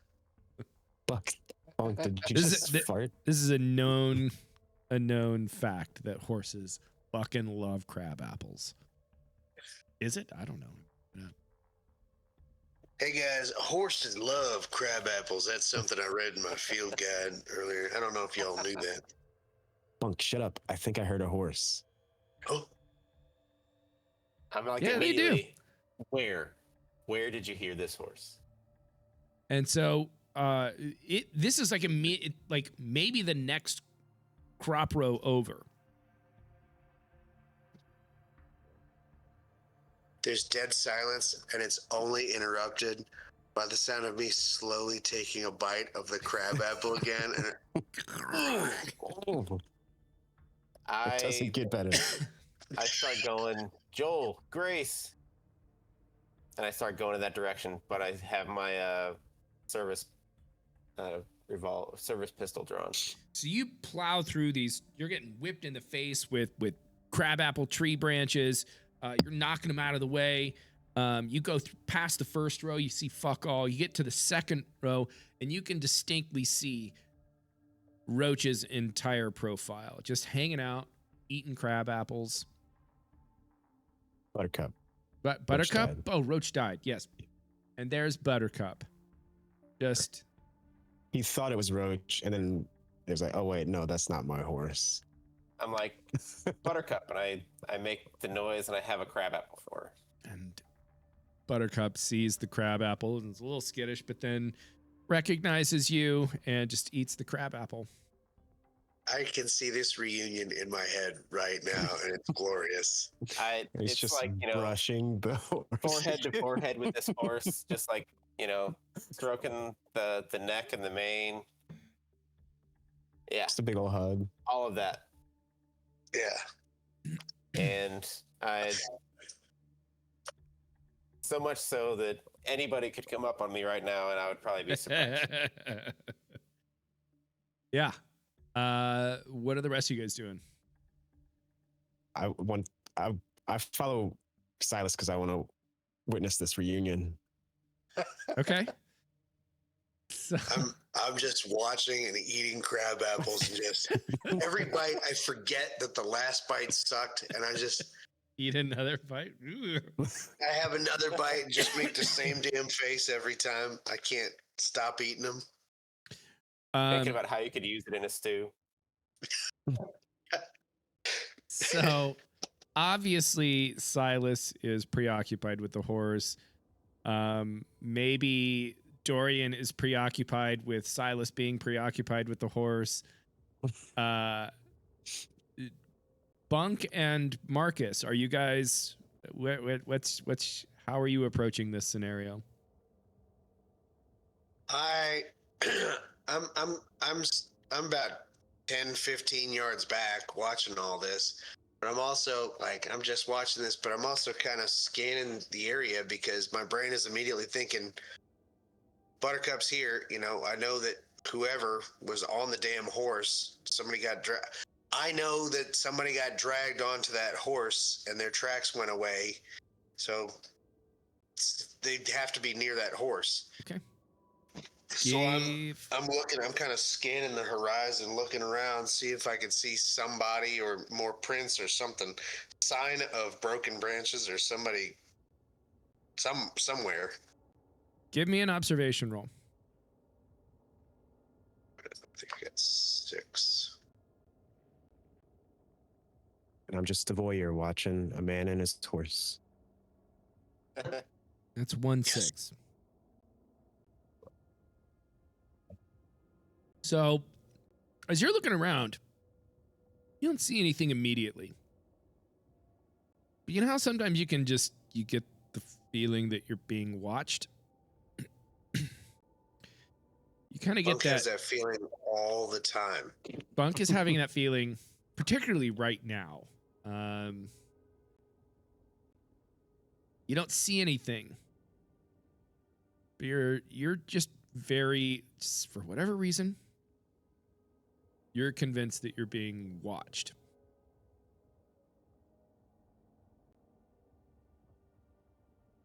I am nonchalantly scanning, trying to not make it seem noticeable that I feel this way. Mm-hmm. But my eyeballs are frantically searching the horizon and looking for something somewhere, darting back to the reunion of Buttercup and Silas, darting back to the horizon. I mean, I'm looking around frantically. I think I almost instinctively drop levels a little bit. Okay. Kind of go to take a knee kind of thing. Yeah, almost like take a knee, like I'm looking for something. And I'm kind of just scanning because I was up here at this level with the trees. Now I'm down here, kind of ground level, looking around, see if I can see under the trees, looking around. Yeah. No, I gotcha. He can smell that shit. He can smell that trouble. And Marcus, like, kind of picking up like where Bunk's just kind of like got those like crazy eyes and everything. He would have been like, not like pulling his like rifle up like to fire, but just like scanning through the scope.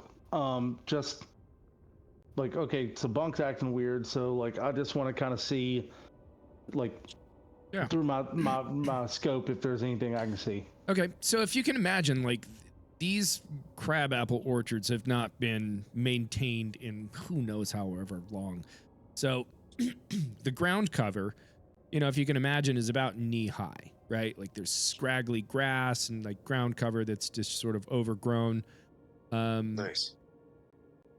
But as Marcus picks up on Bunk's sort of like telltale, yeah, and they're gonna feel something. You're sort of scanning around, and as you sort of pass a row of trees, you catch a glimpse of what looks like a leg sort of like pull in tight, like it's trying to hide behind one of the tree trunks. Okay. I immediately look. This is what Marcus sees. Okay. Oh, this is okay. what Marcus sees, not Bunk. This is what Marcus Okay. sees when he's scanning. I'm still taking a knee and frantically searching, and I've kind of looked at Marcus, giving him the crazy, wide-eyed, like there's some shit somewhere. So, when I saw the leg, did I know from what I saw, did it look like it was a full-grown adult person's leg or like a child's leg? I missed a portion of the story, so I don't know what we're doing. You guys are on The Price is Right, and you are currently trying to figure out. So you followed you followed the horse tracks to a crabapple orchard, and you found Buttercup. And we did find an empty saline pack and busted up pack of the shit, and then some drag marks and the horse again after. So it looks like they stopped, gave her some more medicine, and then she got dragged, and then just horse tracks again. So it looks like whoever was on the horse like is taking care of this. We're guessing. We just guessed that somebody's taking care of the girl and taking her back on the horse. Okay. And now all we found is the horse. So that was my reason for the question. If we're thinking that the little girl is in this area, when I saw the leg, would I have known if it was that of a child or that of a human, or like an adult, I should say? Give me an observation roll, depending on how well you do this. And I know that we took our stress away when we rested. Did we gain any health back from that? Yes, you did. I don't remember what you rolled. In fact, I'll do that. Got a 6 for him. Oh yeah, 6 for you. He got a 6, right? Yeah. So you restored 6. He did good. I think I'm back. So it's back to like full health for me. Can't remember what my health 6 plus max whatever is, you were at. Oh, the dog's gonna be back to full health. Great job. Okay, so 2 6s. Ooh, 2 6s. Oh, this is, not only do you catch the glimpse of what looks like a leg, you can tell that this is like a kneecap that has like a small sundress that is covering it, and as much as it was only a tiny little fragment of thread, it was obviously a thread from this sundress. So I'm gonna like not say anything, but I'm gonna tap Bunk, and like kind of do like the military signs, like the not that, but like point like that, and then kind of do this like short stature kind of thing, like little girl right there. And then I'm gonna kind of follow his lead from what he thinks that we should do, but I convey to him that I think I just saw the little girl's leg up in this tree, correct? On the ground behind the tree. She's like trying to hide. But okay. So just tap him on the shoulder and just be like, Baby girl, don't be afraid. I kind of yell out. If you're the little girl I brought medicine to and tried to save, you do not need to fear us. It's okay. No response. We are here to help you. No Come response. on out now. No response. Do you like magic? You definitively hear this girl go, boo. No, just kidding. No response. No response. so we're all like right here together. Like when I tap Bunk, like did Silas and Danger like also see this? Or they're a row over, aren't they? I don't know. You tell me. Did you follow So Silas and Dorian when they went rushing towards Buttercup, or did you stay where you were?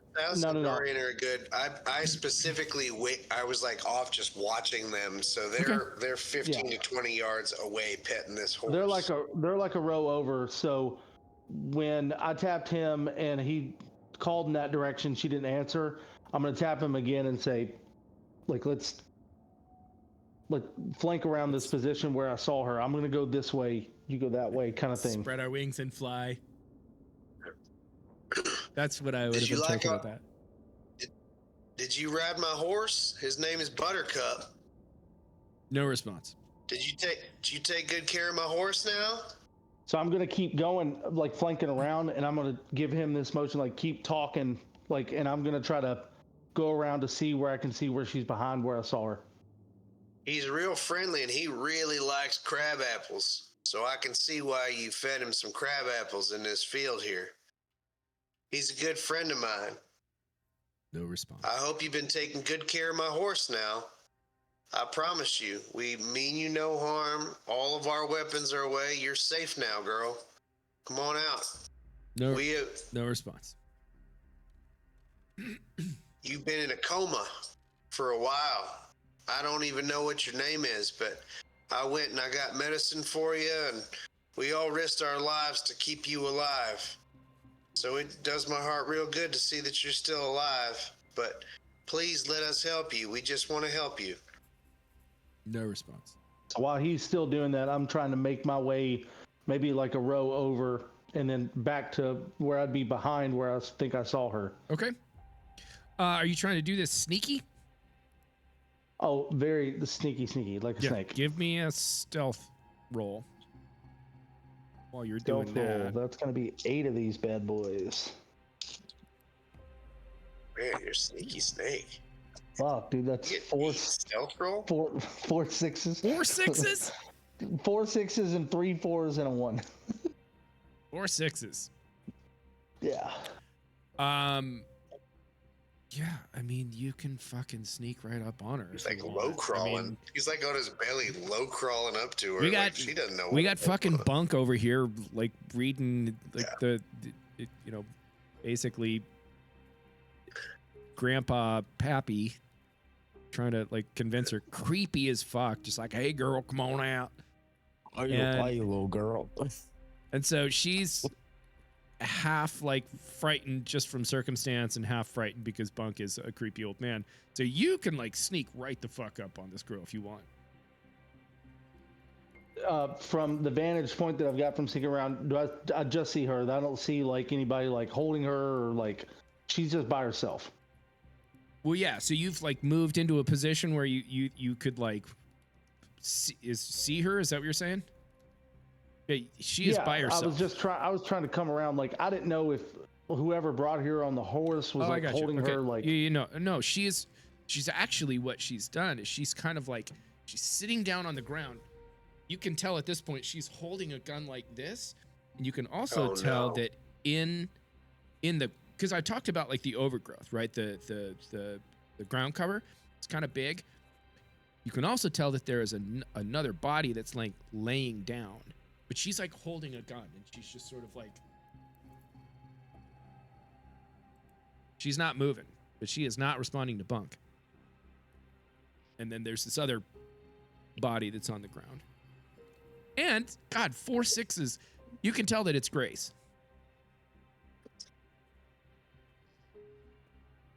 And so, from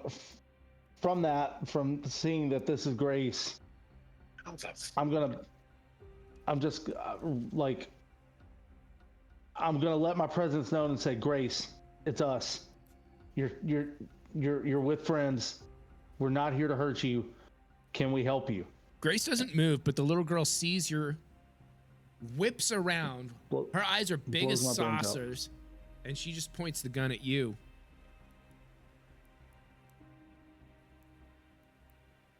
I'm gonna say, hey, that's our friend. And she's holding this gun like it's the first time she's ever held a gun in her entire life.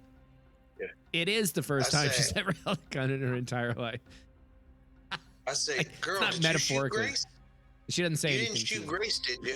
She's not even looking you at you. shoot Grace? She's just pointing this gun straight at Marcus. And I've got my hands up, and she's looking at me. I've said, I'm not here to hurt you. I'm here to help you. That woman right there, Grace, that's our friend. We just want to help. And she's just shaking. She's not saying anything. She's just shaking and pointing this gun at you. And I'll say, I know you're scared. I've been scared. I've been in the same place that you've been.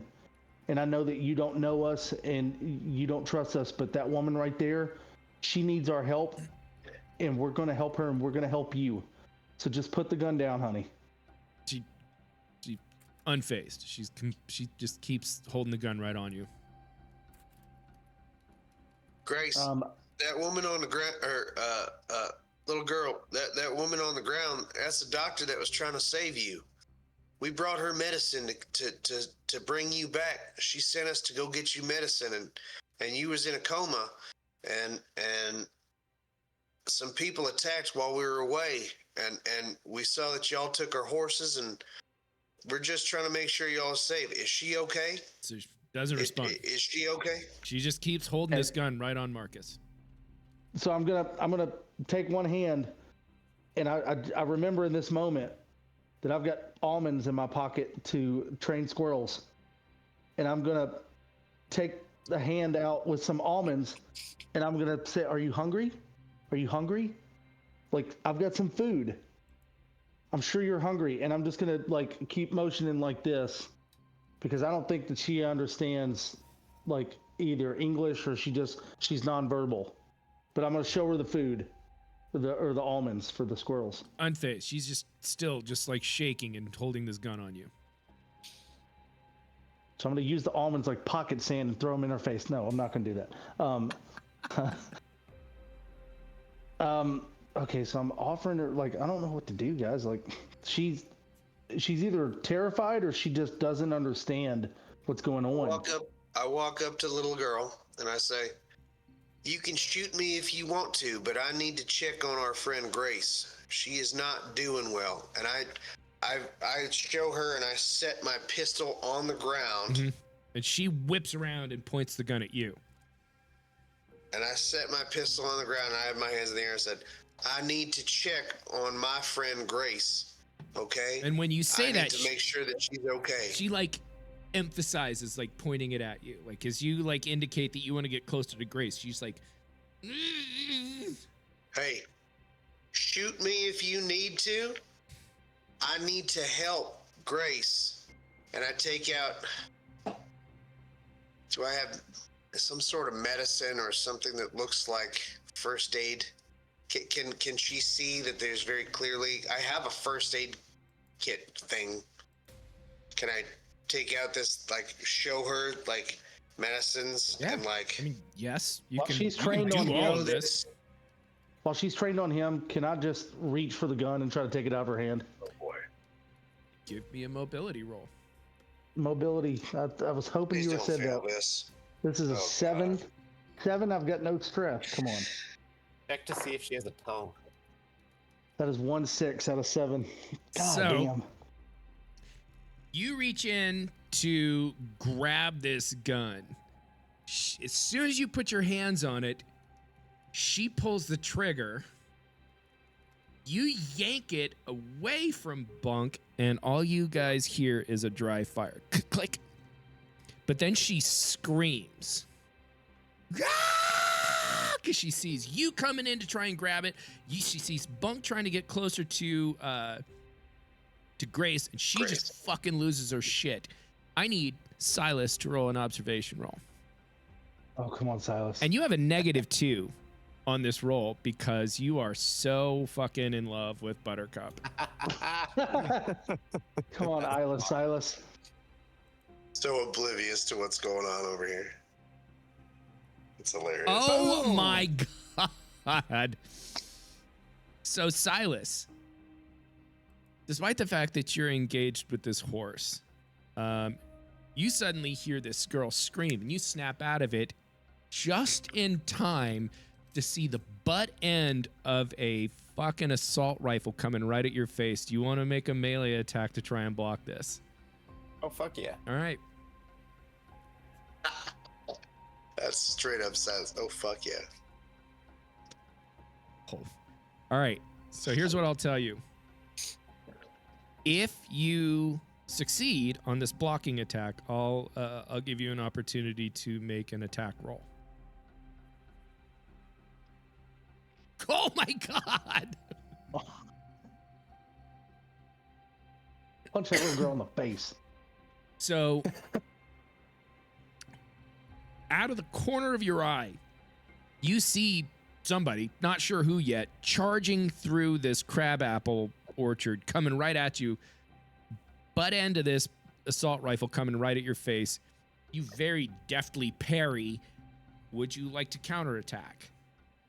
Oh, I'm turning the butt of that gun right into that dude's nose. Perfect. It lands. I hope it's Joel. It lands. Oh, boy. Roll. Roll a d6.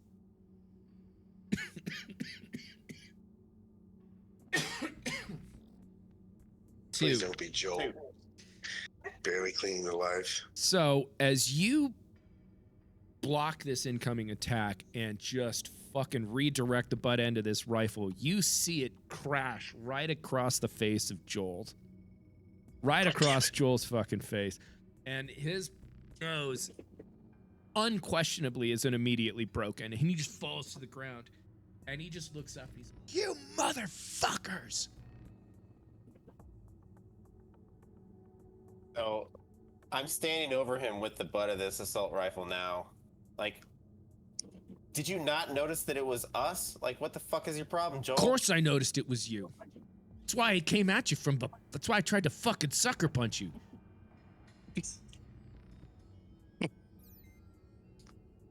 Are we not friends now? No, you Like, what's the fucking deal left here? me to die, to be ambushed by jackals. Why the fuck would we be friends? We left you to die, you piece of shit. I look around, we left you with fucking guns. You left me clinging to life to take care of 2 other dying people while you guys traipsed off to be heroes. And then next thing I know, I've got a whole troop of jackals who drive a truck through the front end, guns a-blazing. Simon's poor fucking ass didn't last more than a couple of seconds. I'm barely breathing. I am glad I got one more fucking chance to pistol whip you with a different gun this time. Whoa, whoa, whoa, Silas, whoa, whoa. Hey, And hey, as man. he's saying, "Whoa," I'm like, I'm rearing back, ready to fucking like end this motherfucker. I'm like trying to run. I like drop the med kit by Grace, and I'm like, whoa, whoa, whoa. I get between them. I'm like, Jesus fucking Christ, man. Like, friendlies, okay? Like, we were trying to go save a bunch of different goddamn civilians, okay? These people saved our ass, and we were trying to save their asses. How many okay? people did We you left save? Not the point. Isn't it? We went with the information we fucking had, and staying there watching y'all had nothing to do with saving people that we knew were in danger somewhere else. Sounds like a load of shit to me. Whatever. Yeah, Joel, you're alive. We're alive. Yeah. By the way, while you guys were out not saving anybody, I would like to point out that I saved 2 fucking people. I'm You did what standing we there knew you now. could do. Joel, I've got you're the assault rifle best to one. my side now, and I've now pulled out my trusty fire poker. I have one fucking question for you, Joel. Did you happen to shoot the other horse? No! As soon as they crashed the gates, I grabbed this girl and Grace. She woke up a few minutes after you guys fucked off. I had no idea she was in there. Next thing I know, I got Grace who's unconscious and a little girl, because apparently I'm a fucking nanny now. So as soon as I hear the fucking explosion, I fucking head off down to the fucking basement. Next thing I know, guns a-blazing. 2 guys are dead off to the side. They crash the gates. I'm just getting the fuck out of there. I had to drag Grace's ass across the fucking yard to get to the horse. We took off like assholes. I didn't even know a horse could carry 3 people. Turns out it can't. That is amazing, Joel. I knew you could fucking do it. We killed all those dickheads when we came back. We killed all those dickheads that crashed the gate. It's only a matter of time. Whoever ambushed you and took off, I mean, I don't know what the fuck's going on, but they wrecked that hospital. It seems like this was a planned detour type deal, because there were multiple fronts where our other buddies were getting fucked up on multiple. Everybody else is dead. It's just us now.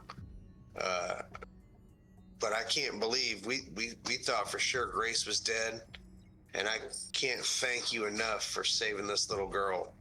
But please, God, tell her that we are friendly. She is scared to death of us. Is Grace still alive? Maybe.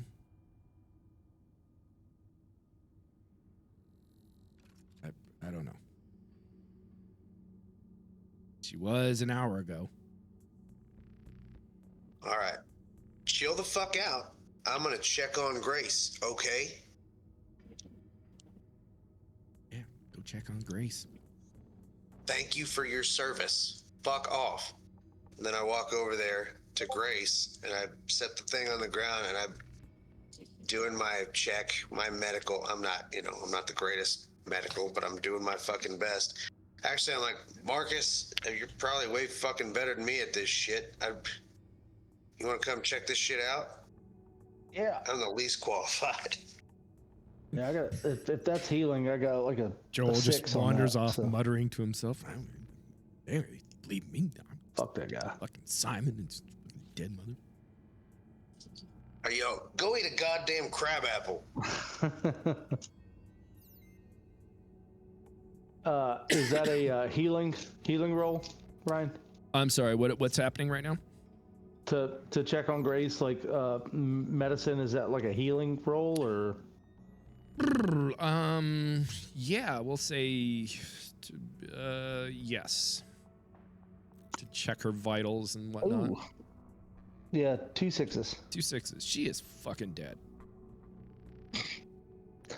So my Discord message was right. Grace is gone. Son of a bitch.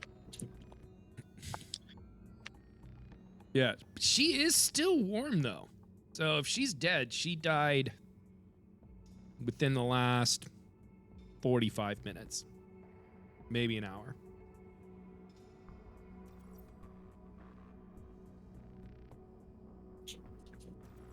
Do you tell anyone, Marlon?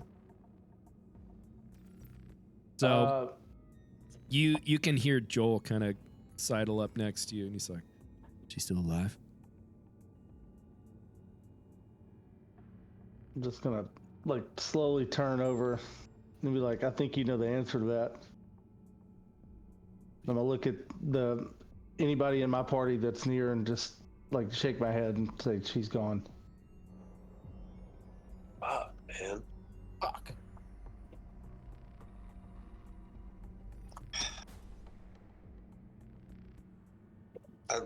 What's the little girl doing at this point? I'm Sitting kind of on the watching ground, her to freaking see how out. she reacts to any of this. Other than the screaming, has she been verbal at all? Has she spoke at all? Mm-mm.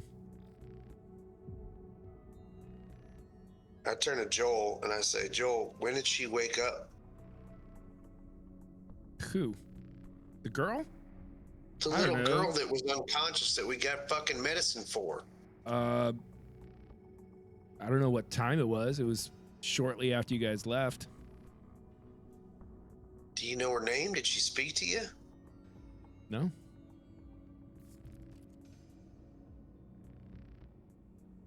Can you please tell her that we are friendlies? Because she still is terrified that we are the bad guys. Hey, they're friends. How does she react when Joel talks to her? Does she seem to connect to him at all? Does she? She does not seem terribly interested in any of you. She seems as though, as much as Joel dragged her out of that scenario and led her into this orchard, that she wasn't entirely enthused about that either. From her perspective, maybe she was being kidnapped.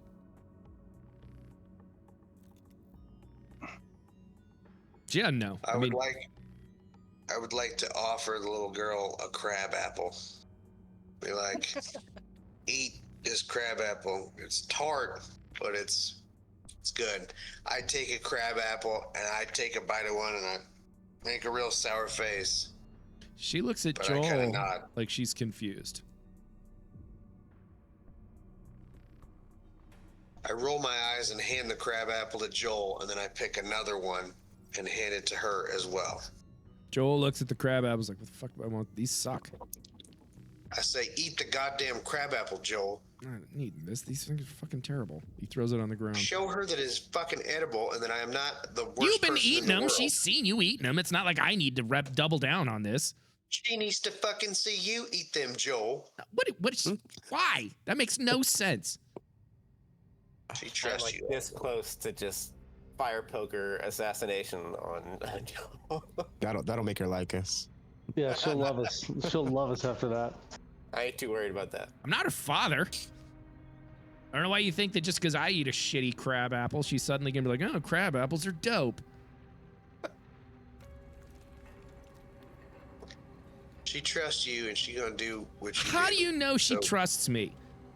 She hasn't said a 'Cause she fucking rode on a word to me. fucking horse with you I all the way dragged out her onto here. a horse with me.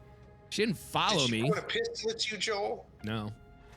No, she Well, didn't. she pointed a pistol at us. She's terrified of us. I wonder why. Jeez. Maybe it's because we're really good at turning an assault rifle back on some jackass who tried to hit me with it. Maybe. That was pretty sweet. Can Yeah, enjoyed I it felt pretty good. can I try to offer the little girl an electrolyte drink? Like, I've got some of those. Can I offer that? Like, okay, so you're not hungry. Are you thirsty? And I try to hand her a drink. She is not interested in anything you're offering her. She gets up actually and walks away.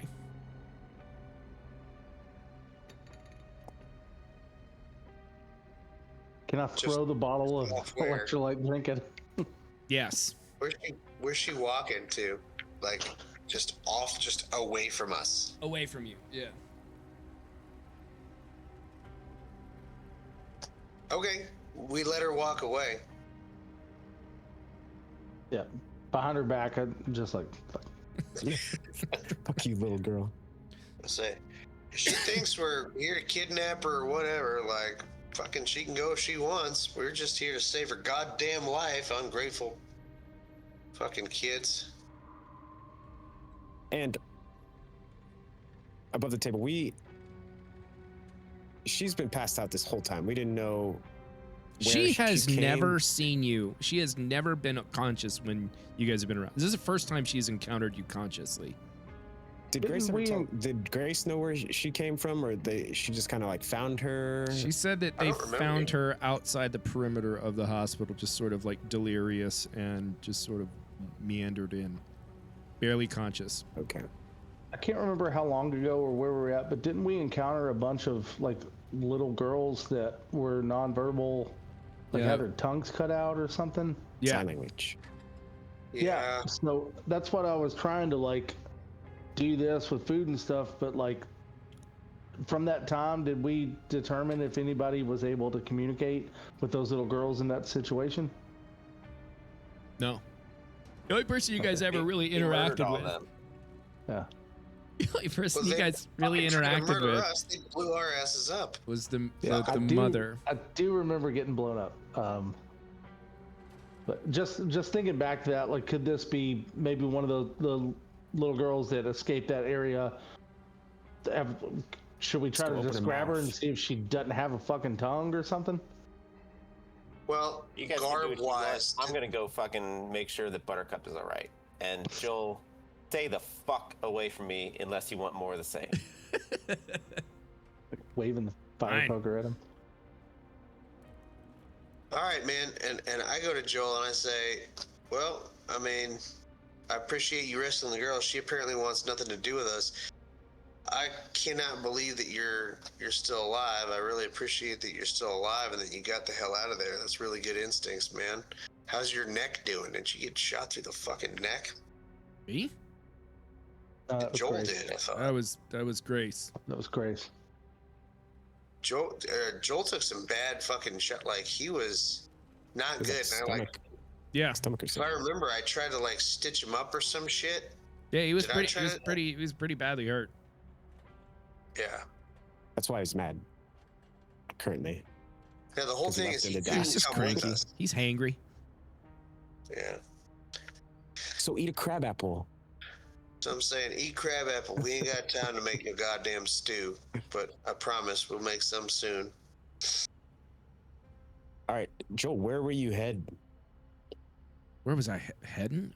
Away. Away from that.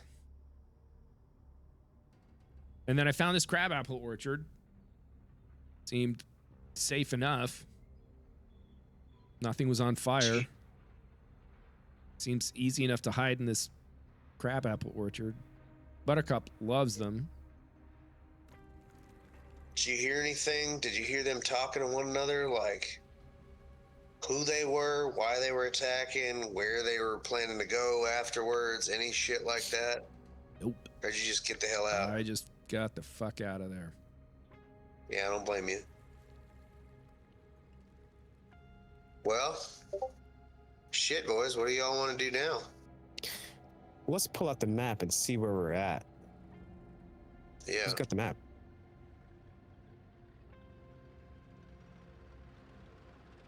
I've got a map. Let's see. Was that in the 300? Did we?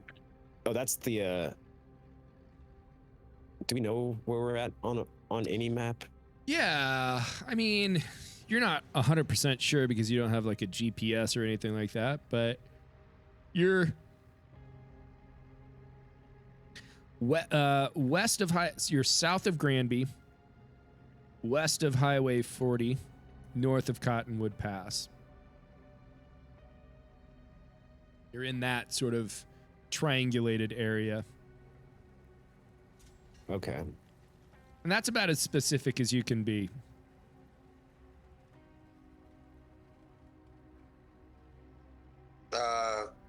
Can you put the map in Owlbear Rodeo or any of that shit? Or Oh, is everybody using Owlbear Rodeo for the D-Dice, or how's everybody else doing D-Dice? No.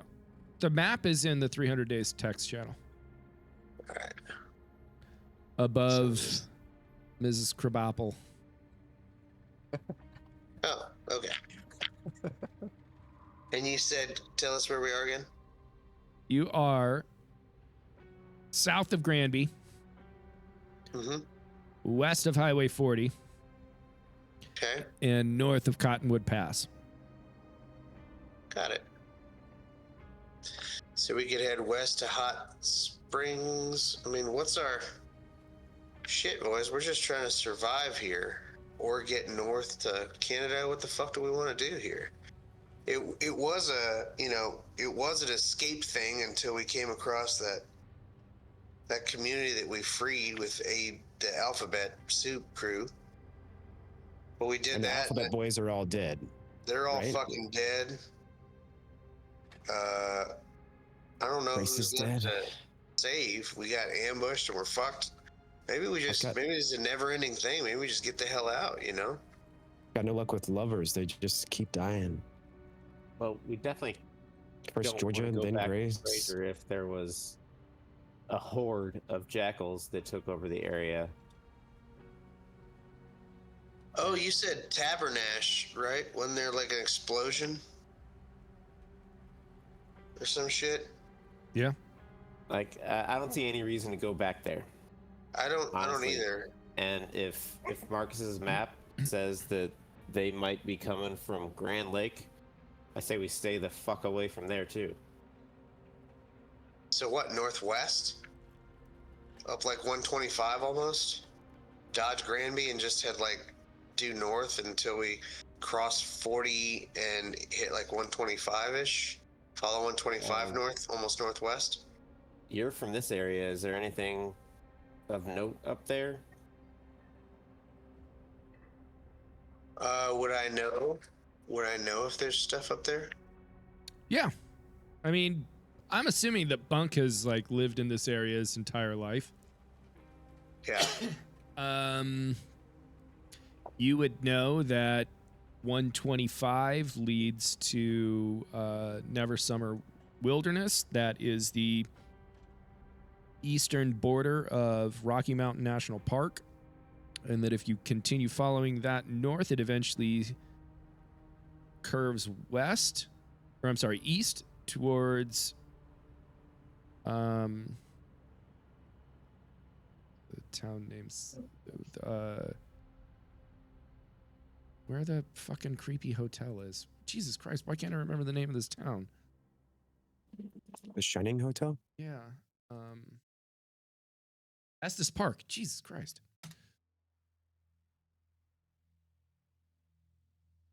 Well, I don't want to go to the Shining Hotel. Are you sure? It's less creepy in real life. All work and no play makes Silas something, something, something. Pistol whip Joel. I'm always seconds away from that. Guy's gotta be so concussed. So there was a coordinated attack on 3 buildings by the jackals. Were they just after people? Revenge? Do we know this? Do we care? They were looking for some Do we wanna gold. s- And you know yeah, they were about the involved in gold. smuggling. About the gold. And honestly, who gives a fuck about the gold? Right. Gold is meaningless at this point. So I don't understand. Unless we come across, you know, a fucking market where we can spend something. But I mean, I haven't seen shit like that for years. Guys, I say we go northwest up 125. I mean, it's what's our end game here? We've dodged and moved, and then we were like helping people out, but shit, we'll see where that got us, you know? Yeah, I don't feel like a superhero, and I don't feel like dying like one. Right. I feel Oh. like I've worn out our vigilante superhero shit, and it's like, This girl doesn't appreciate the mystical arts of my magic, so I really don't want to drag her around everywhere. Maybe we should find where she goes and drop her off. What about No. Captain Shitface? We I'll could tell steal you what. Buttercup and just abandon Joel and the girl. No, I say we go northwest. And I say that, and I tell the little girl, I yell out loud because this girl's just walking away. Hey, I think we're just gonna head northwest. I don't give a fuck where you go, but we're going northwest. You're welcome that's for up- saving your life. You said that's up towards like a national park? Or Yeah. like a state park or whatever, No, Rocky Mountain National Park. where like the wilderness is more wilderness-y. Yeah. Like incredibly gorgeous, though. I mean, I don't know if you've ever been to Rocky Mountain National Park, but it's exceptionally beautiful. It is gorgeous. Okay. Well, I'm just with my friends. Whatever they want to do. Get the hell out of here. So Let's see what else is out here. I've been surviving my whole goddamn life and it ain't got me nowhere. so the little girl, she's been milling about. You guys are having this conversation. She kind of makes her way slowly over to Marcus. And she just kind of stands She likes Marcus. next to you and just kind of looks up at you. She kind of like Shiv. tugs on your shirt.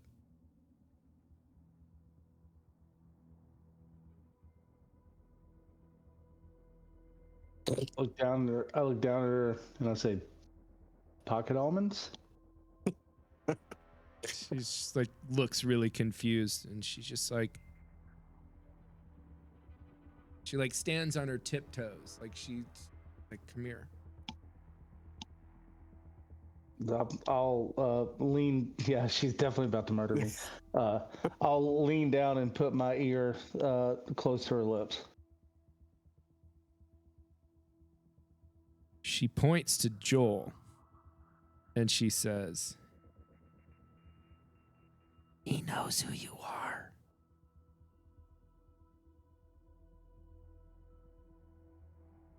So I'm going to take my 9mm out and immediately shoot Joel in the fucking head. No. Jesus fucking Christ. All right. Let's see what happens to Joel. 1, 2, 3, 4, 5. Oh. So okay, well before you do that, roll an attack roll. Marksmanship. Yeah, marksmanship. I'll give you a +2 because you're within fucking 20 feet of him. So +2 that negates the 9mm bonus of No, 1. in addition to the 9mm bonus that you would get as a weapon. So agility, marksmanship, whatever your gear bonus is for the weapon, and then an additional +2. That's 3 6s. 3 6s. Okay, now yeah, Joel's dead. Immediately collapses to the ground. I look over and I'm like, yeah, I get it. Like, whoa, what the fuck? Yeah. Bunk is like, what the fuck? What the fuck is wrong with you, Marcus? What the fuck is what? And the fuck? I'm gonna look at them and I'm gonna say, she just told me that Joel was like abusing them, and I'm not. Like none of us are here for that, and so I'm done with this guy. He's not like, I don't know if he killed Grace or if he added to what killed Grace, but she told me that she did not feel safe around him. I love this. I look at the little girl and I say, is that fucking true? Did that guy fucking hurt you? She just wide-eyed, she doesn't even take her eyes off of Marcus. When he asked that, I'm gonna bend down and scoop her up, kind of like how old is she again? Like roughly, like is she like toddler or? She's not she's old enough to say the words "he knows who you are" to you.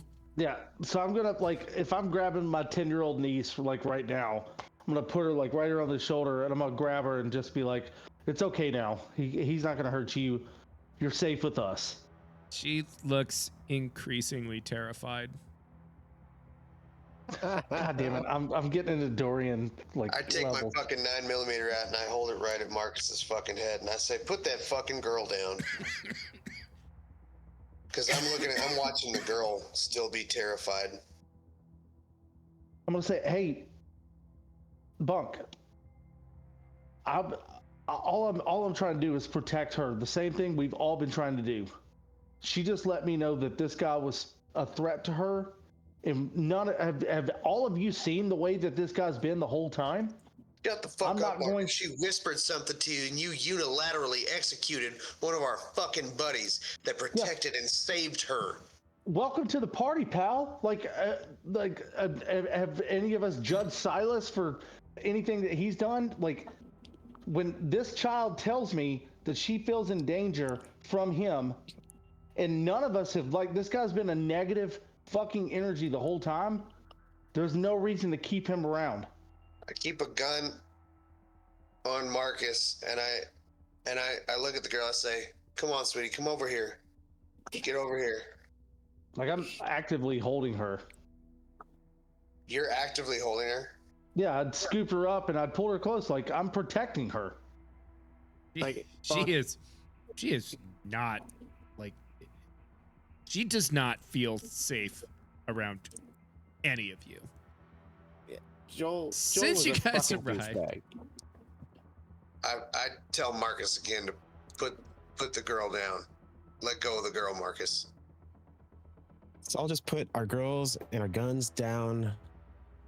I think it's probably for the best. Joel kind of sucked. And I'm pretty sure he was still dying. I would have gladly killed him with that assault rifle when he tried to hit me with it. He was probably trying to kill Silas when he hit him with it. She's terrified. If she'd have whispered in your ear what she whispered in mine, you'd have done the same thing. I've seen you do it. She's in shock. We don't know who this child is, but what she said to me was enough for any of us to be over the line that we were already with Joel. Well, Marcus, let's hear her say it to everybody else. Why don't you fucking let go of her? Oh, and I'll put her down. She immediately starts running. Immediately starts running. I'm gonna say, good job, Bunk. Now she's terrified of all of us. Ay con Dios, little girl. She immediately starts running. And I'll say to everybody, like, don't chase her. I think she was trying to communicate with me. What she just saw would have been terrifying for any child. But I promise you all, what she just said to me, if she'd have said it to any of you, that bullet would have been the same frickin' place, right in the middle of his face. I want to go over to Joel and just Can we do some sort of deception roll, some sort of something to see if he can fucking deceive our characters? Because I'm trying not to metagame here, and I'm trying not to. No, I mean, like, I need to know if Bunk. I think Marcus made a good point that Silas has blasted people in the face left and right. None of y'all batted an eye. Yeah, I hear that, but that wasn't a guy that just rescued the fucking girl from the. You know, She took walked the up to girl me from and the tugged. firefight and. She felt comfortable enough to me. She had nothing to do with any of us, but she walked up, tugged on me. All of y'all saw that. I like softly leaned down and let her talk into my ear. As far as y'all know, I'm doing what I thought was best to protect her, because what she said to me immediately meant that this guy was a bad dude for her. And then her running away, like me scooping her up and everything, I'm just trying to protect her. But She felt so safe with you, she fucking took off running the second you let go of her, Marcus. she's She a was child. also She the- just you saw pointed someone a get gun murdered. at him.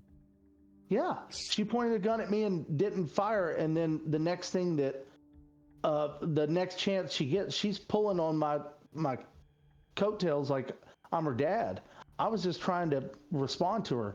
And when she whispered in my ear, my response was immediate protection. I'm just sorry I didn't have a fire poker to do it with. That maybe would have like hammered home the point that I was with this group. You can borrow it anytime. You just gotta ask, brother. But yeah, I want to go over to Joel and like pick his pockets and stuff to see. I'm gonna be like, let's see who this creep really was. So you start rifling through his shit.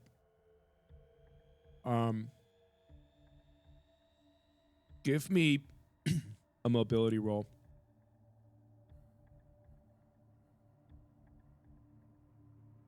Bunk is not trusting Marcus at this point. I put my He hasn't given pistol. you any reason to not trust him besides You're metagaming. shooting that guy. Yeah. And also, it's par for the course for Bunk not to trust anybody, but Yeah. I don't have any. Yeah, no stress. 2 Two sixes. sixes. So, as you're going through, as you're rifling his body, you kind of see something in the palm of his hand. And you're like, oh, that's weird. So you kind of like, kick his hand open, and you can see one of the electrodes from the defibrillator in the palm of his hand. And the actual AED battery pack is sort of like tucked into a jacket, like the inside jacket pocket. And you get the impression that the next person he was going to touch was going to get lit the fuck up. Oh shit. and Marcus is gonna point at this and be like, "Hey, Bunk, there's your buddy. Do you want, go shake his hand? Say goodbye to him real quick." I wanna pull Bunk over. Bunk. See, he's not as nice as you thought he was.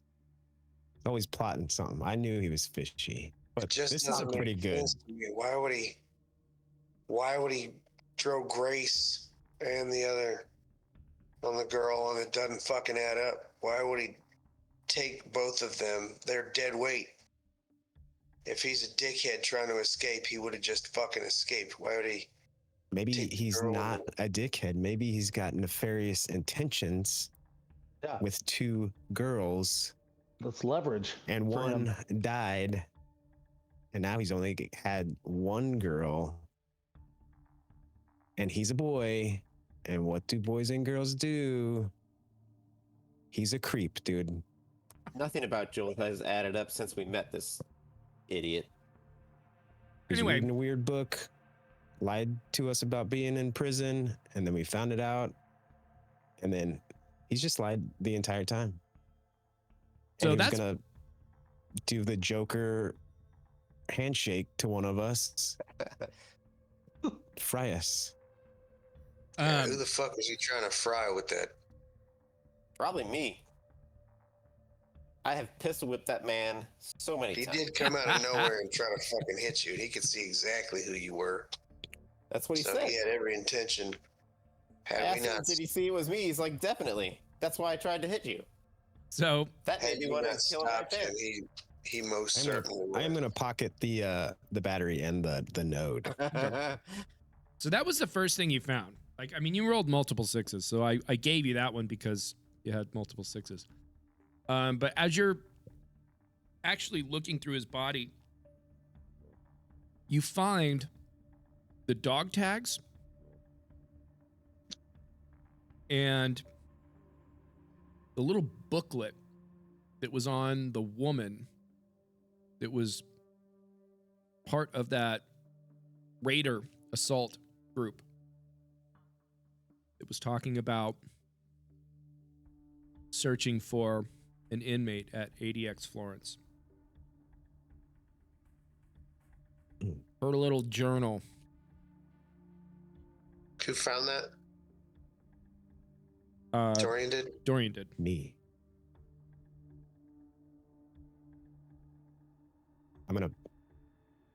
So I got a journal. Hmm? What was the other thing? Pair of dog tags. Dog tags. Guys, Actually, hold what- on. Did Marcus keep those things?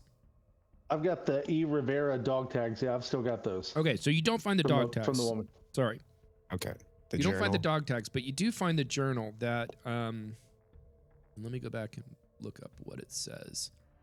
You find like a little I don't know if you've ever seen them, but those little journal notebooks. And it's just like, as you kind of briefly quickly flip through it, they're just like shorthand notes of like tracking this prisoner. like notes for where they've looked to try and track this prisoner from ADX Florence.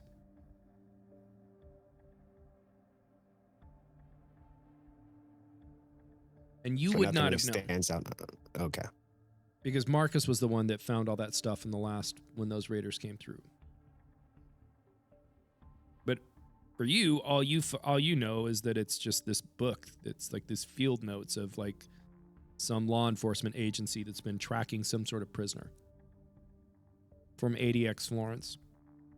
Okay. So I take the note in the thing. I'm like, I take this. I'm gonna keep this, and I'm like, I flip through the journal. And I was like, this does not say anything interesting to me. Was anyone like some light reading from a journal? Bunk? I'd like to read that if you don't mind. And I toss it to him. Yep. And I mean, you read it and you see the same thing. It's just a series of really shorthand notes with some dates that say, you know, stopped here and asked questions. These people, etc., looking for inmate 284X9, ADX Florence. And I think that's a great place to end it for tonight.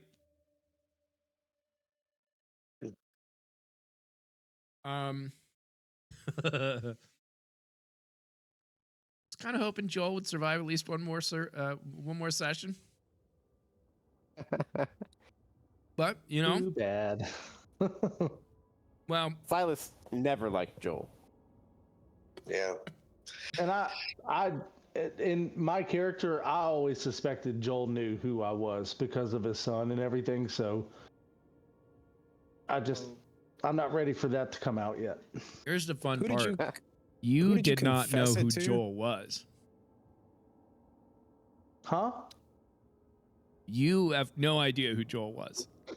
I knew that Joel's son worked at the prison that I was the warden at because he was wearing. He confessed to me that it was his son's Yeah. uniform. Yeah. So I knew that that connection was already there. That is certainly what he told you. Oh fuck nuggets!